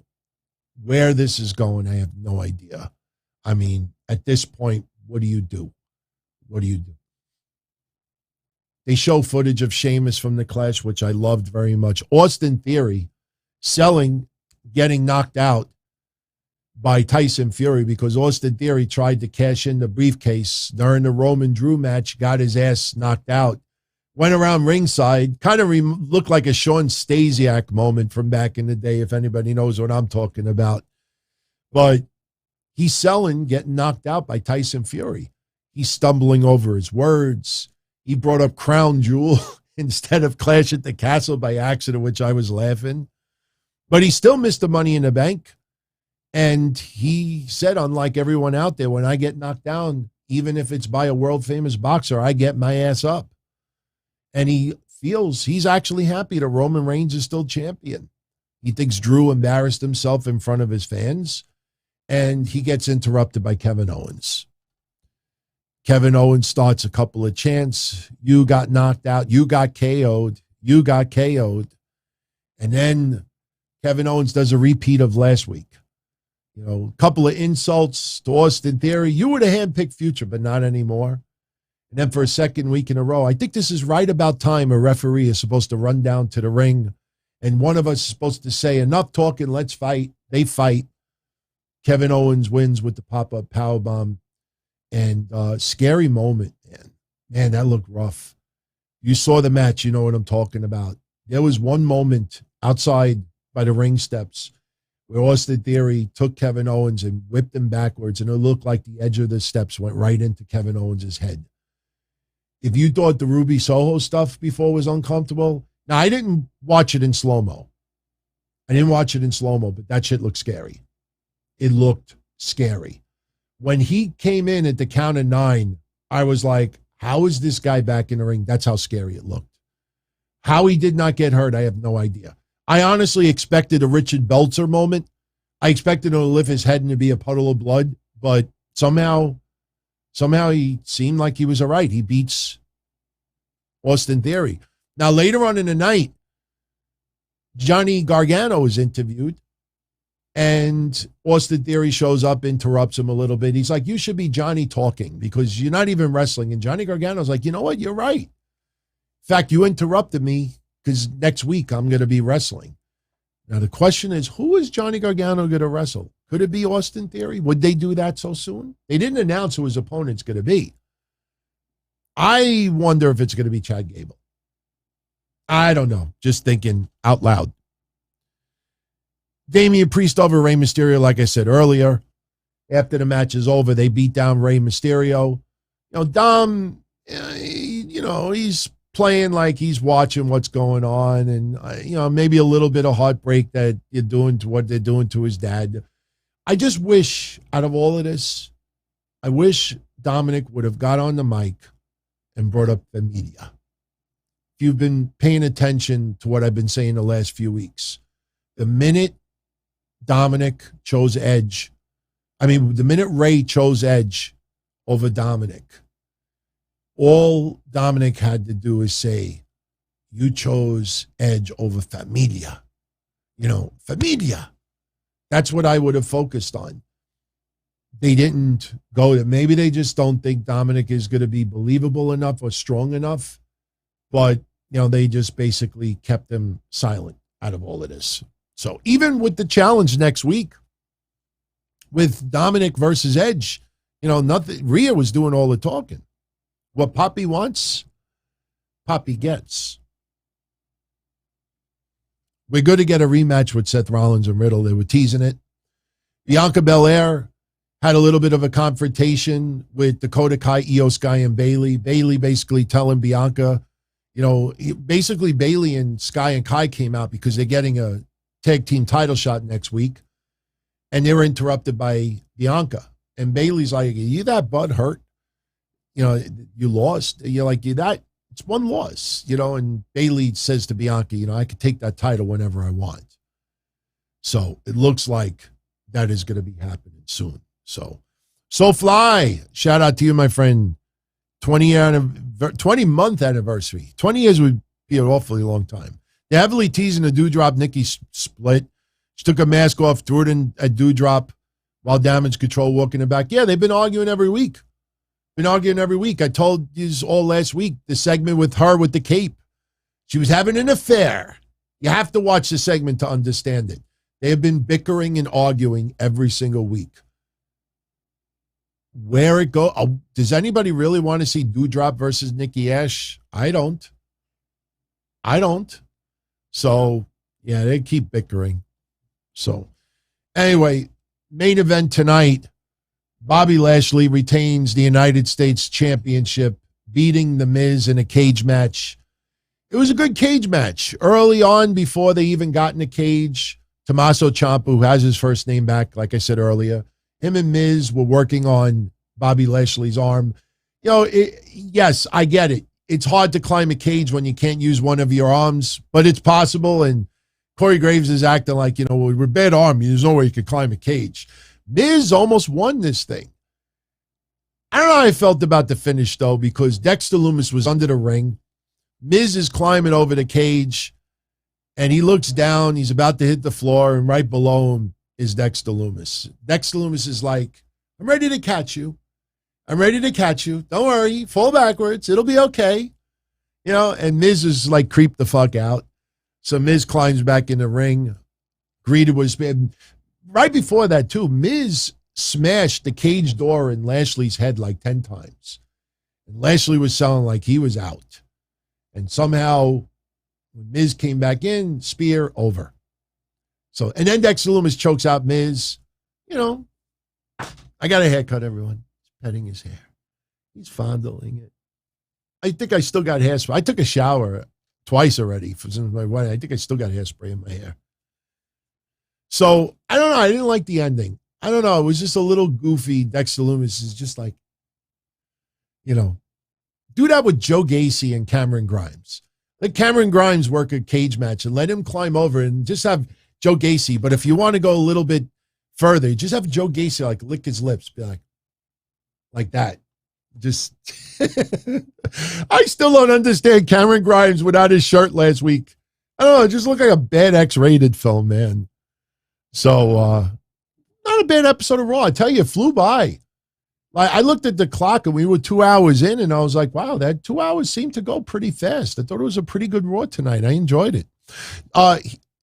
Main event matches: Shelton Benjamin over Reggie, T-Bar over Cedric Alexander. So, not bad.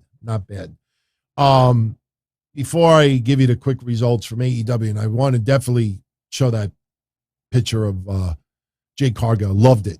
Was not expecting that look yesterday. Actually, we could get into it now. Jade Cargill yesterday beat Athena in very, very short time. I was surprised. It was like 4 minutes. I mean, obviously you had the baddies there, and they were an Impact. We feared, like, what do you do with Athena at this point?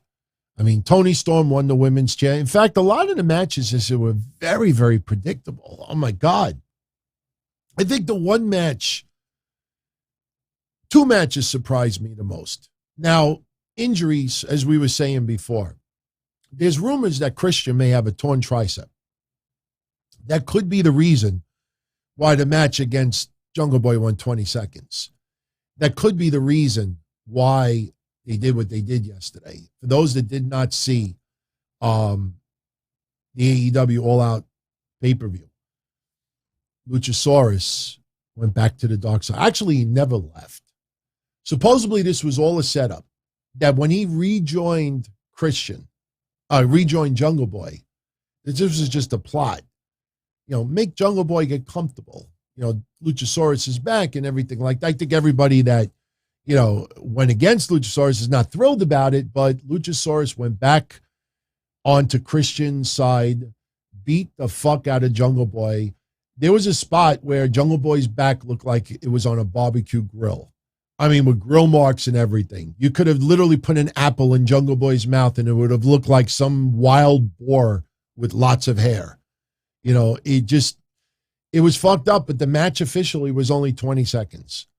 So Christian getting the win, and like I said, there's fears he may have a torn tricep. So if that's the case, now you could have Jungle Boy feud with Luchasaurus. I'm glad they turned Luchasaurus again. They should have never changed it in the first place. But you know what? Better late than never, in my opinion. Hook retaining the FTW championship over Angelo Parker. As I said earlier, Pac retaining the All-Atlantic title over Kip Sabian. Eddie Kingston beating Tomohiro Ishii. MJF ultimately was the Joker. Gets the future title shot. Apparently against CM Punk. We got to see what happens Wednesday. Now, I will tell you, Wednesday will be a shorter show for yours truly. I am going on vacation Saturday. I am going to Florida for my honeymoon, so that is the schedule for the rest of the week. Friday, I still expect to do a show, but it is going to be very quick because I got to get up at like 5:30 in the morning Saturday to catch a flight to Florida. You know me, I don't like planes. So, the Young Bucks and Kenny Omega, no surprise there. They become the first ever trios champions, defeating the Dark Order and Hangman Page. We'll get back to Jade Cargill in a minute. Wardlow and FTR over the Motor City Machine Guns and Jay Lethal. That was a really good match. I mean, look, I'm not a big fan of Alex Shelley and Chris Sabin, obviously, but everybody worked their asses off. This match was a lot better than I expected it to be. Powerhouse Hobbs over Ricky Starks. We knew that was going to happen. The match, to me, I don't know. Something felt like it was missing. One of the matches that went way too long, and the outcome a lot of people hated. Crowd booed. Sorry. The Acclaim should have been tag champs. AEW, I'm not saying they're treating them like Vern Gagne did with Hulk Hogan with the AWA championship, but people remember the Acclaim were number one contenders way back when. And I still remember that episode, and I said, that's it. Didn't they lose to two people in the inner circle? I remember they were number one contenders, and then they lost the match, and they were right out in the number one contender spot. The Acclaim should have won. The fans, and it wasn't just Chicago, they sent the message they want the Acclaimed as tag champs. I think the Acclaim will become tag champs. Just remember, I know this sounds very biased, but again, I'm a big fan of AEW and I support Tony Khan, but I am not going to gush and emotionally make everything epic and amazing. Tony Khan, a lot of the outcomes feel like it's either pleasing him or he feels he's disrespecting some of their legends if they don't win. It was weird. Last Wednesday, I said, I'm a gigantic Jericho fan. Always have been. I still got my Jerichoholic shirt from WCW. I've always been a Jericho fan. And I even said last Wednesday in the predictions, Jericho's won a few matches that clear-cut he should have lost. And we feared that it was going to happen again on this event. And sure enough, it did. Chris Jericho defeats Bryan Danielson. I am totally in disagreement with that. I don't care where this leads with Daniel Garcia or anything else. And I'm sure Daniel Garcia will get a win over Jericho. I really believe that. But sometimes there's some of these outcomes, it feels, even the Sting thing with Malakai. For people that don't know, I'm not going to be one of those and say that the House of Black is done with AEW. I think if Malakai Black is done or taking time off or is not going to be there, again, I think the House of Black will continue, obviously in a different form, But for people that don't know, this happened yesterday. I know you really can't see it because the cameras didn't show it, but after the match was over, Malakai Black blew a kiss to the crowd, was hugging all the members of the House of Black. He was very teary-eyed. You could see in his eyes. Yes, some people have high-definition cameras. You know, everything yesterday pointed to that he might be done in AEW or will be gone for a very extended period of time. And I tell you, man, you know, Miro, it's a different story. We joke on these shows about Miro. The Redeemer.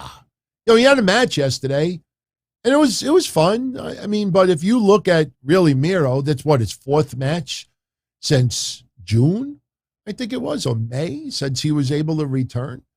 I mean, he cuts promos for 5 weeks, 6 weeks, and does nothing. The Redeemer. I'm here to get the bagans, but every 6 weeks, the Redeemer.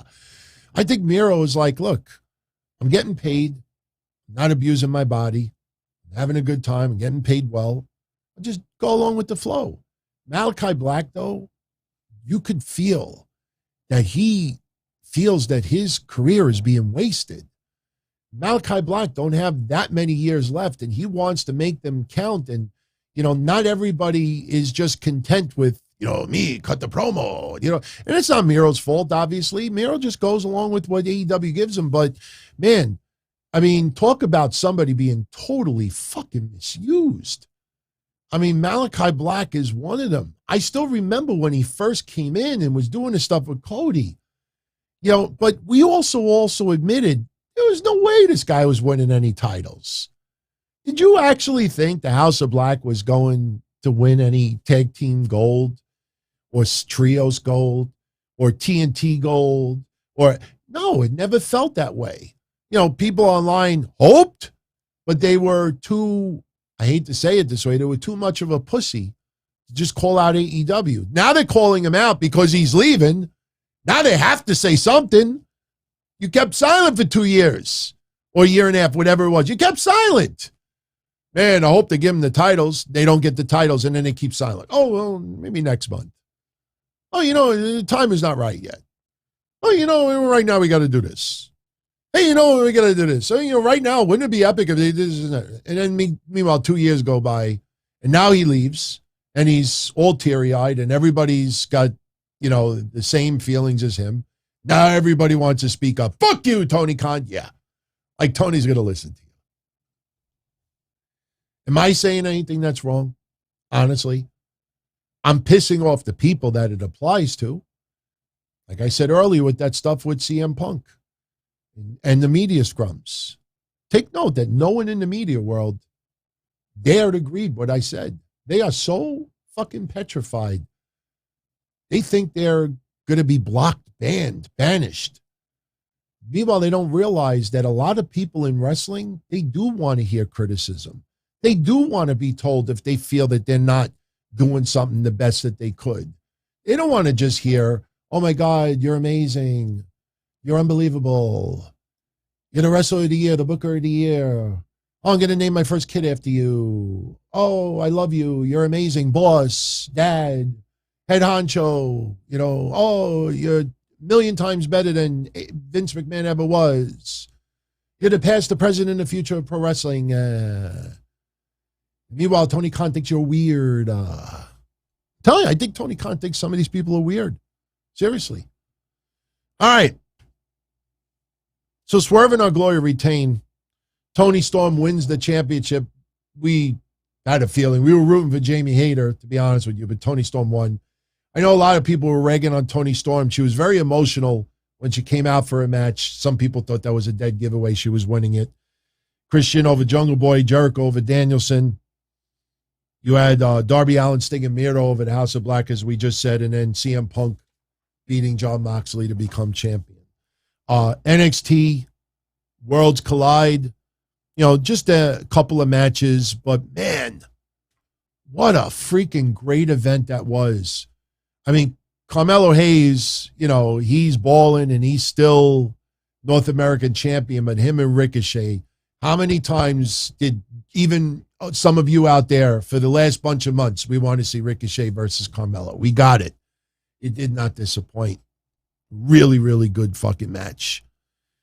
We had another match that we predicted. I think we predicted them all. I think the only one I said was I think Mandy Rose is going to take it, but I'm rooting for Meiko Satomura. But Pretty Deadly. They retain and they regain. Yeah, they regain. And they reclaim. So, no, that's the same thing. They win. They're now the undisputed tag. And I'm glad because we needed somebody from the UK to have a fucking win on that show. We did not, remember when I said on the predictions last week, we don't want it to be like a WCW, ECW versus WWF 2001 Alliance storyline. Oh, NXT beats NXT UK. Yay. Pretty Deadly got the tag titles. Guilty pleasure for me, man. I don't know what it is. I don't like the outfits. You would never see me wear an outfit like that, even if I was in the privacy of my own home. But I'm digging Pretty Deadly. They got something, man. I'm curious if they go to the main roster. But Mandy Rose, she, continues to impress. Meiko Satomura, she's awesome. She's a veteran. Blair Davenport, just getting her feet wet, with the United States. We all know her, Bea Priestley, obviously. But this was a great match, too. None of the matches disappointed. Mandy Rose, winning. It's interesting to see where this goes from here. I still think Nikita Lyons is the one to dethrone Mandy Rose. I think in the end, Nikita Lyons, I know how some of you feel about her, and I know online those clips of those Ghetto Housewives that she's appeared on. If some of you out there have never seen those clips, I know it's not called the Ghetto Housewives, but that's I've always coined it over the years. It's funny to watch Nikita Lyons on it. She I think is going to be the one to dethrone Mandy Rose. Doudrop and Nikki Ash, they fail in their quest for the NXT tag titles. Toxic Attraction still making an impact. And look, a lot of people thought that Toxic Attraction was going to remain on the main roster. I disagreed. And I think they may end up having to go back to Toxic Attraction with those tag titles.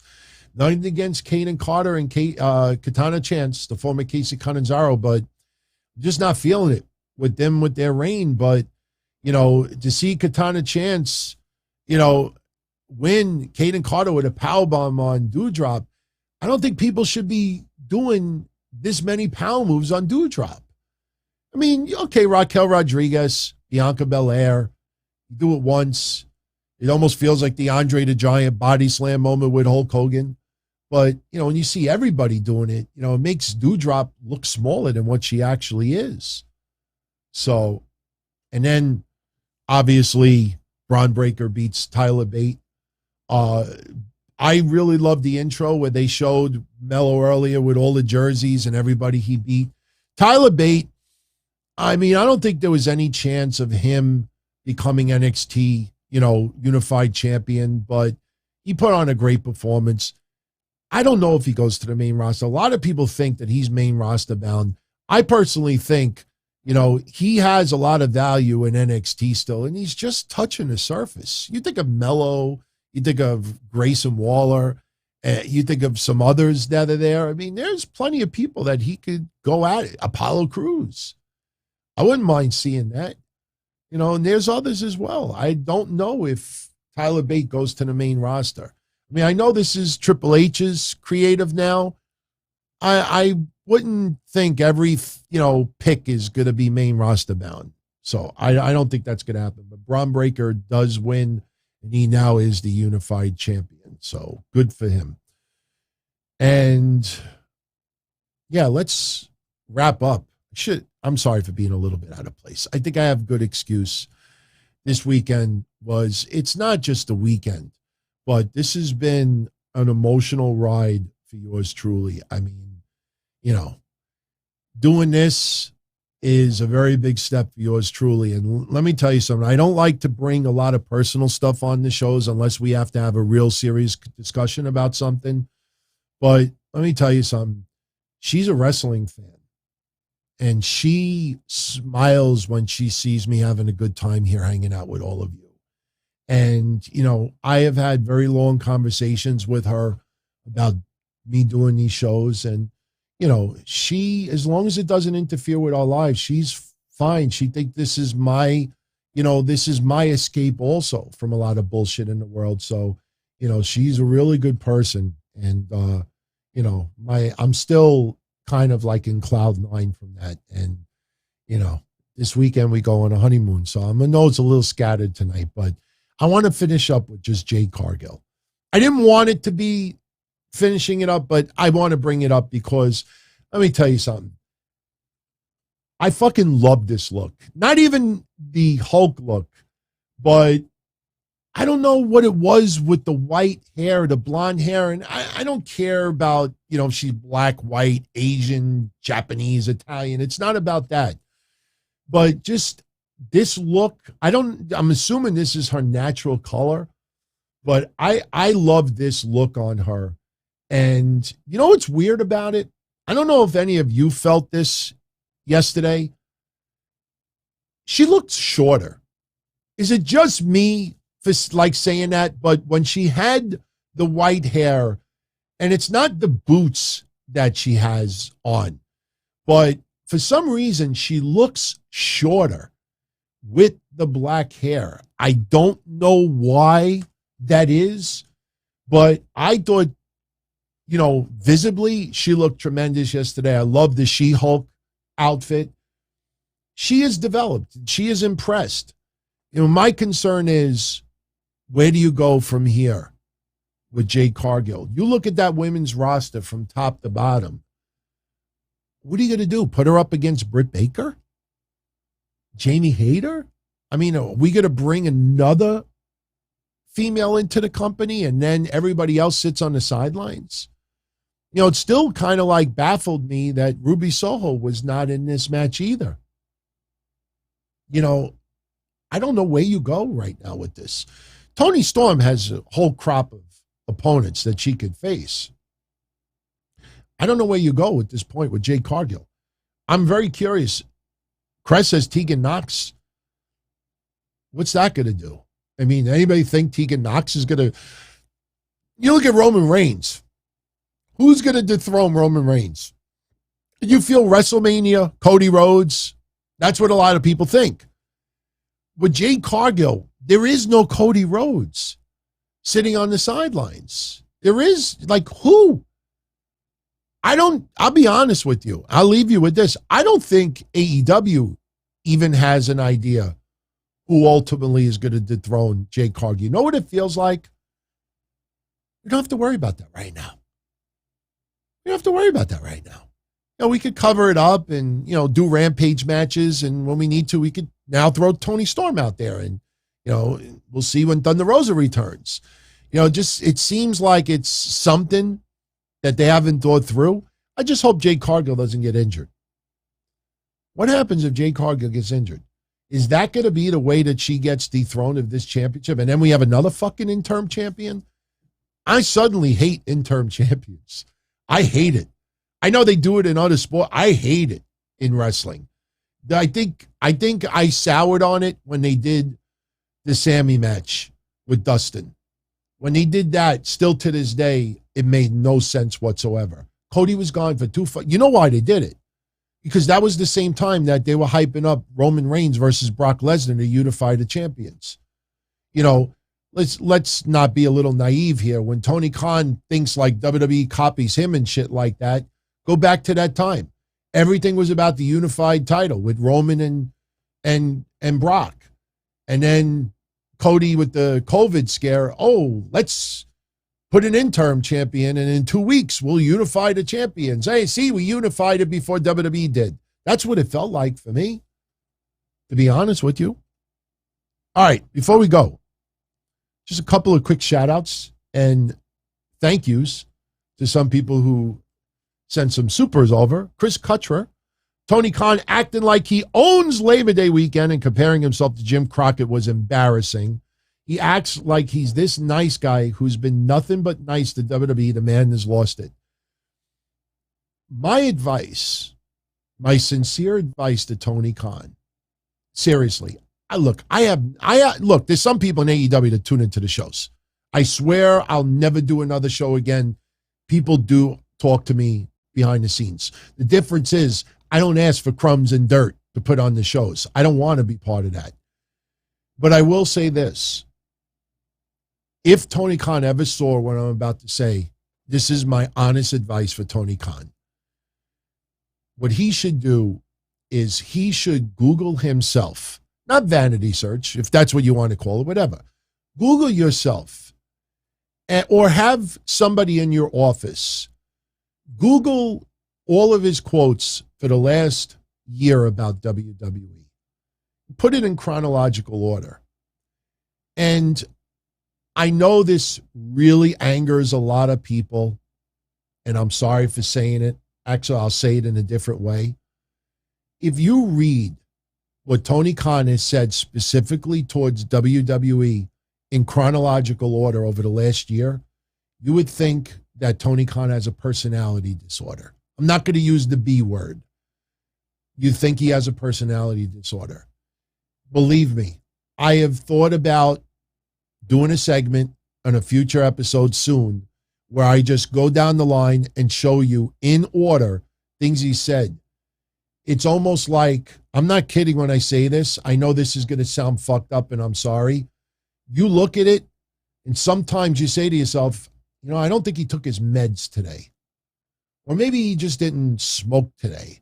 It's weird, wild range of emotions. 1 week it's, I would work with WWE, and the next week, fuck them. They're out to kill me. They're out to get me. Believe me, I tell you, if Tony Khan had someone in his office to do that, you'd see it. And if he reads it, I think he'd be like, oh my God, the fuck am I coming across as? I'm telling you. Oh, getting a booker, Gary, is the least of their problems. You got your money's worth with All Out. It wasn't their best pay-per-view to date, but you got your money's worth. I'm not going to shit on All Out. But, there's a climate, a culture. There is a problem with the foundation. It is heavily faulted. And the problem is Tony Khan is becoming the mercy of the people that he employs because he cannot fill them in with other people. He might be able to put Dustin in a spot, maybe Mark Henry in a spot, maybe Paul White in a spot. If they want to do that, maybe look for some outside help. But, this is a weekly show. And if people start walking out that are very integral parts, you don't have suitable replacements like that. And you ain't going to go on Monster and find them in a day. He is almost going to get trapped. I'm telling you, look, everybody, did you notice how many people yesterday were using the term blurred lines? Blew me away because I've been saying that how long on these shows? You're going to see the word trapped start popping up. Every time you see somebody write the word trapped, think of me. Ronald Crackdonald. Love that name. Has to make you smile, DT, that you are 100% right about what's going on with the AEW culture, EVPs, Hangman Page, and worst of all, the media. I think Cody sort of writing on the wall and got out. I think you're saying got out and go out as soon as he could. It doesn't make me smile. I don't enjoy that. I don't get a kick out of it. It frustrates me to see how much of the media is intentionally doing this. And because people want to feel fit in, they want to feel like they're part of a discussion, a crew, a group, that they just let it happen. I don't know who in their right mind thought that this would be a winning formula. Somebody asked me earlier, like, DT, it must frustrate you to see what's going on. It does, but I know sooner or later truth comes out. And you saw it today.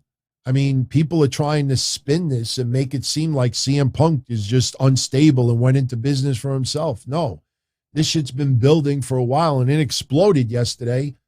And like I said, there's a lot of people like Nick Hausman that got way too comfortable in, just throwing anything out there for hits and views. I'm not saying him sort of, specifically, but there's a lot of people that do that. And these wrestlers pay attention, and it gets to a boiling point. And, believe me, CM Punk remembered, and he had the opportunity to finally fucking call the guy out. That's why it happened yesterday. So, Crazy Cruiserweight. Am I going to compare my trunk to an elephant's trunk at Disney? That's because of the Jungle Cruise. Thank you for the 5-spot, Cruiserweight.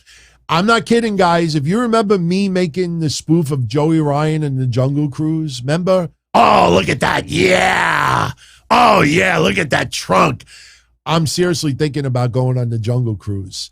But I already told my wife, I got to get used to that. I told my wife, if we go on the Jungle Cruise, I have to record it. And I have to do the whole shtick. I got to pretend that I'm Joey Ryan. Seriously, I'm going to stand on the boat as we're going past the elephants. I'll be like, oh, look at that. Yeah. That looks like a rat when she was playing my trunk at Pro Wrestling Gorilla. Oh, look at that trunk. Oh, look at that hot liquid. Oh, I may have to do it. I may have to. I don't know yet. I'm undecided. I want to have a good time. But if I go on the Jungle Cruise, I will definitely record it. So I will be, by the way, if anybody's in Florida next Friday, I think we're going, I got tickets for the Halloween thing. So maybe I'll see you all there. Also, Cruiserweight says he's very glad Liv Morgan beat that old fossil Shayna. She needs to go into the retirement home now. Too old to be on TV. I disagree. Shayna Baszler is great. Everybody gets to an age, and, just because somebody exceeds a certain age that some people like, it doesn't mean you put them out to pasture. I don't know exactly what your age is, but at some point you're going to be Shayna Baszler's age. And if you still feel young and vibrant and you like to do things, I don't think you're going to like it if people just say, no, you're too fucking old. You should retire. You should this. It's fun and everything, but sooner or later we all hit that age. And I wish I was Shayna Baszler's age right now, to be honest with you. So I'm old. God, I could only imagine what Cruiserweight says about me. Imagine if I had titties. Well, I do have titties, but imagine if I was a female. How would you feel about me right now? Man. All right. Last but not least, King of Games 405. I don't disagree with everything that the Cruiserweight says. Conway disagrees everything on Punk. That's fine. I don't expect everybody to agree with everything I said tonight. I made the case. I'm not the biggest Punk supporter, but the more I researched, the more I'm like, hey, I don't blame the guy for fucking flipping out. I mean, there's a big problem going on there. It's not just CM Punk and his selfish mind. There is a culture. There is a big clash in culture. So, and Punk won't be the only one to say anything. The problem is a lot of people that do want to say something, where are they going to get their bread buttered if it's not AEW? WWE doesn't want to take everybody that leaves AEW. King of Games, so many websites left out the truth about the lawsuit for so many years. Thank you, DT. He remembers me addressing the lawsuit a few years ago. Yeah, I mean, unfortunately, like I've said many times over the years, truth is very unsexy.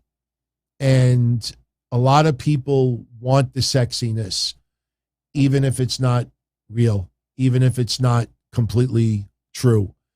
If it sparks an emotion, if it triggers your emotion, if it gets you going, whether you like it, dislike it, some people, like the emotion to call out things that they don't like. That's how it is.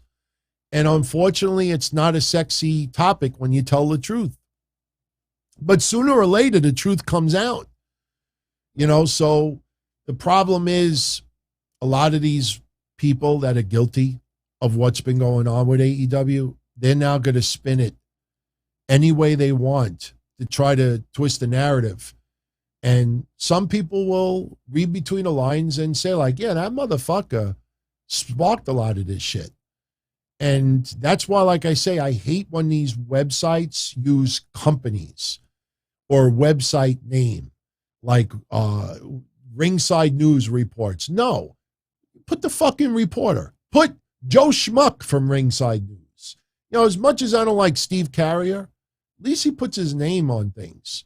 But when they want to be a dick and they don't want to get heat on a person, they don't want that person to possibly get punched in the mouth at a convention one day, instead of putting Joe Schmuck at Ringside News Reports, no, they'll just put Ringside News Reports. I hate when fucking people do that. Call the reporter by name. Somebody makes a claim, put your name on it. You don't put your name on it, that means you're afraid, or you're lying, or you're very unsure of what you're saying. And I think everybody should go by that. When you go on these websites, if you don't see a person's name behind the article, don't buy into it.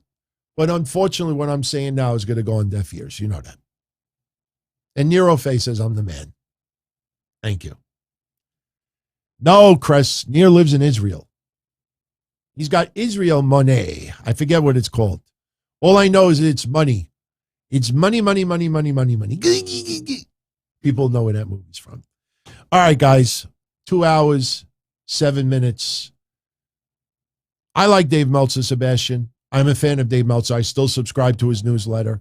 I don't agree with a lot of what he talks about with the ratings. But you know what?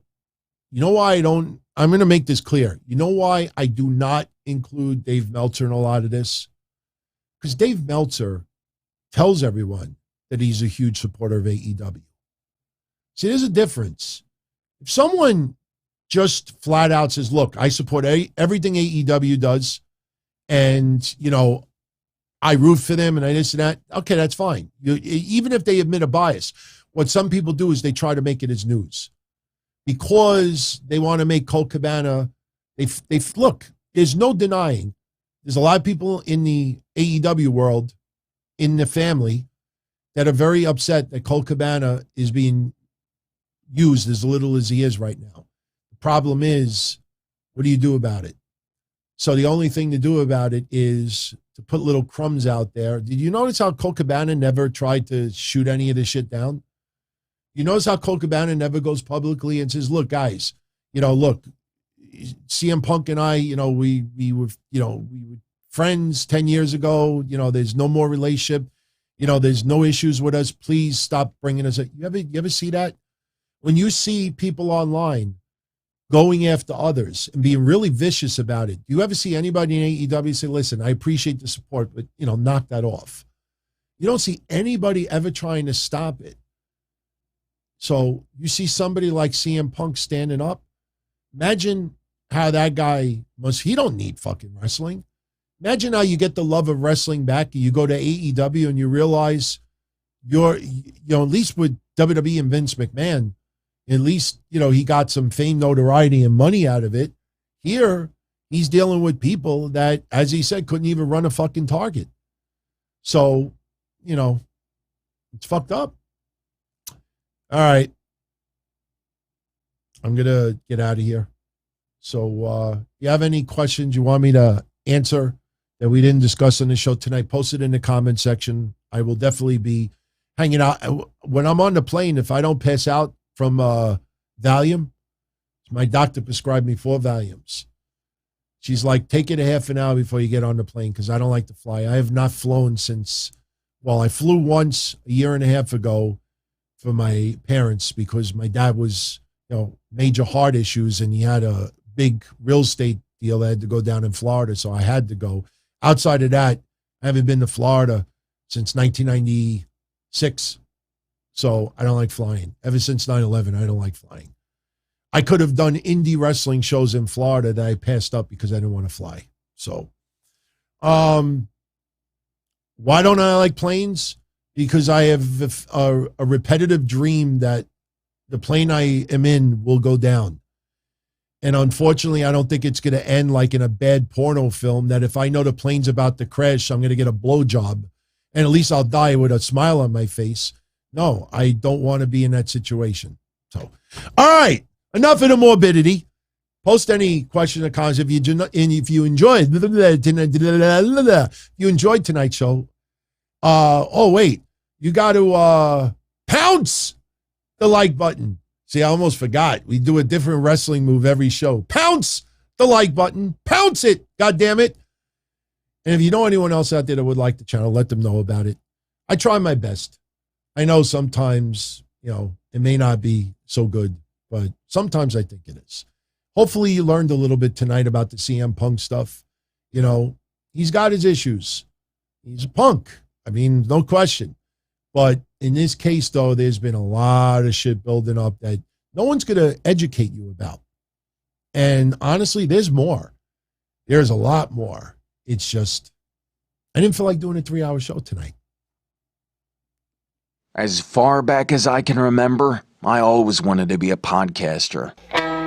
For me to live any other way was nuts. To me, those goody-good people who worked shitty jobs for bum paychecks and took the subway to work every day and worried about their bills were dead. I mean, they were suckers. They had no balls. If I wanted something, I just took it.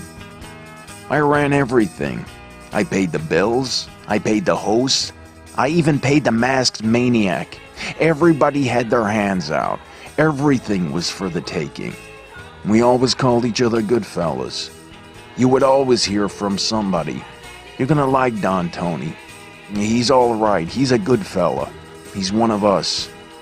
But if you're part of my crew, nobody ever tells you they're gonna get rid of you. It doesn't happen that way. There weren't any arguments or curses like in the movies. See, your haters come with smiles. They come as your friends, the people who've claimed they care the most for your life. Fuck. I'm coming back. I'm coming back. It's all I'm over. coming back. Hang on. And that's the best part. Today. All right. Little bonus for some of you out there. I'm not gonna. Oh, you know what? I will post it in a synopsis. I forgot about something tonight.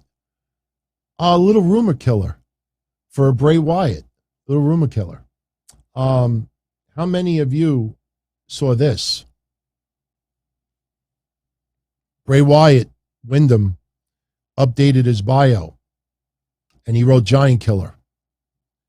And all these websites are making this into a big news article, calling it, is he hinting a return because Braun Strowman might be returning? We know the answer to this. And a lot of news sites out there know the answer as well. And even though they were specifically told the answer, they refuse to report it because the answer is not sexy.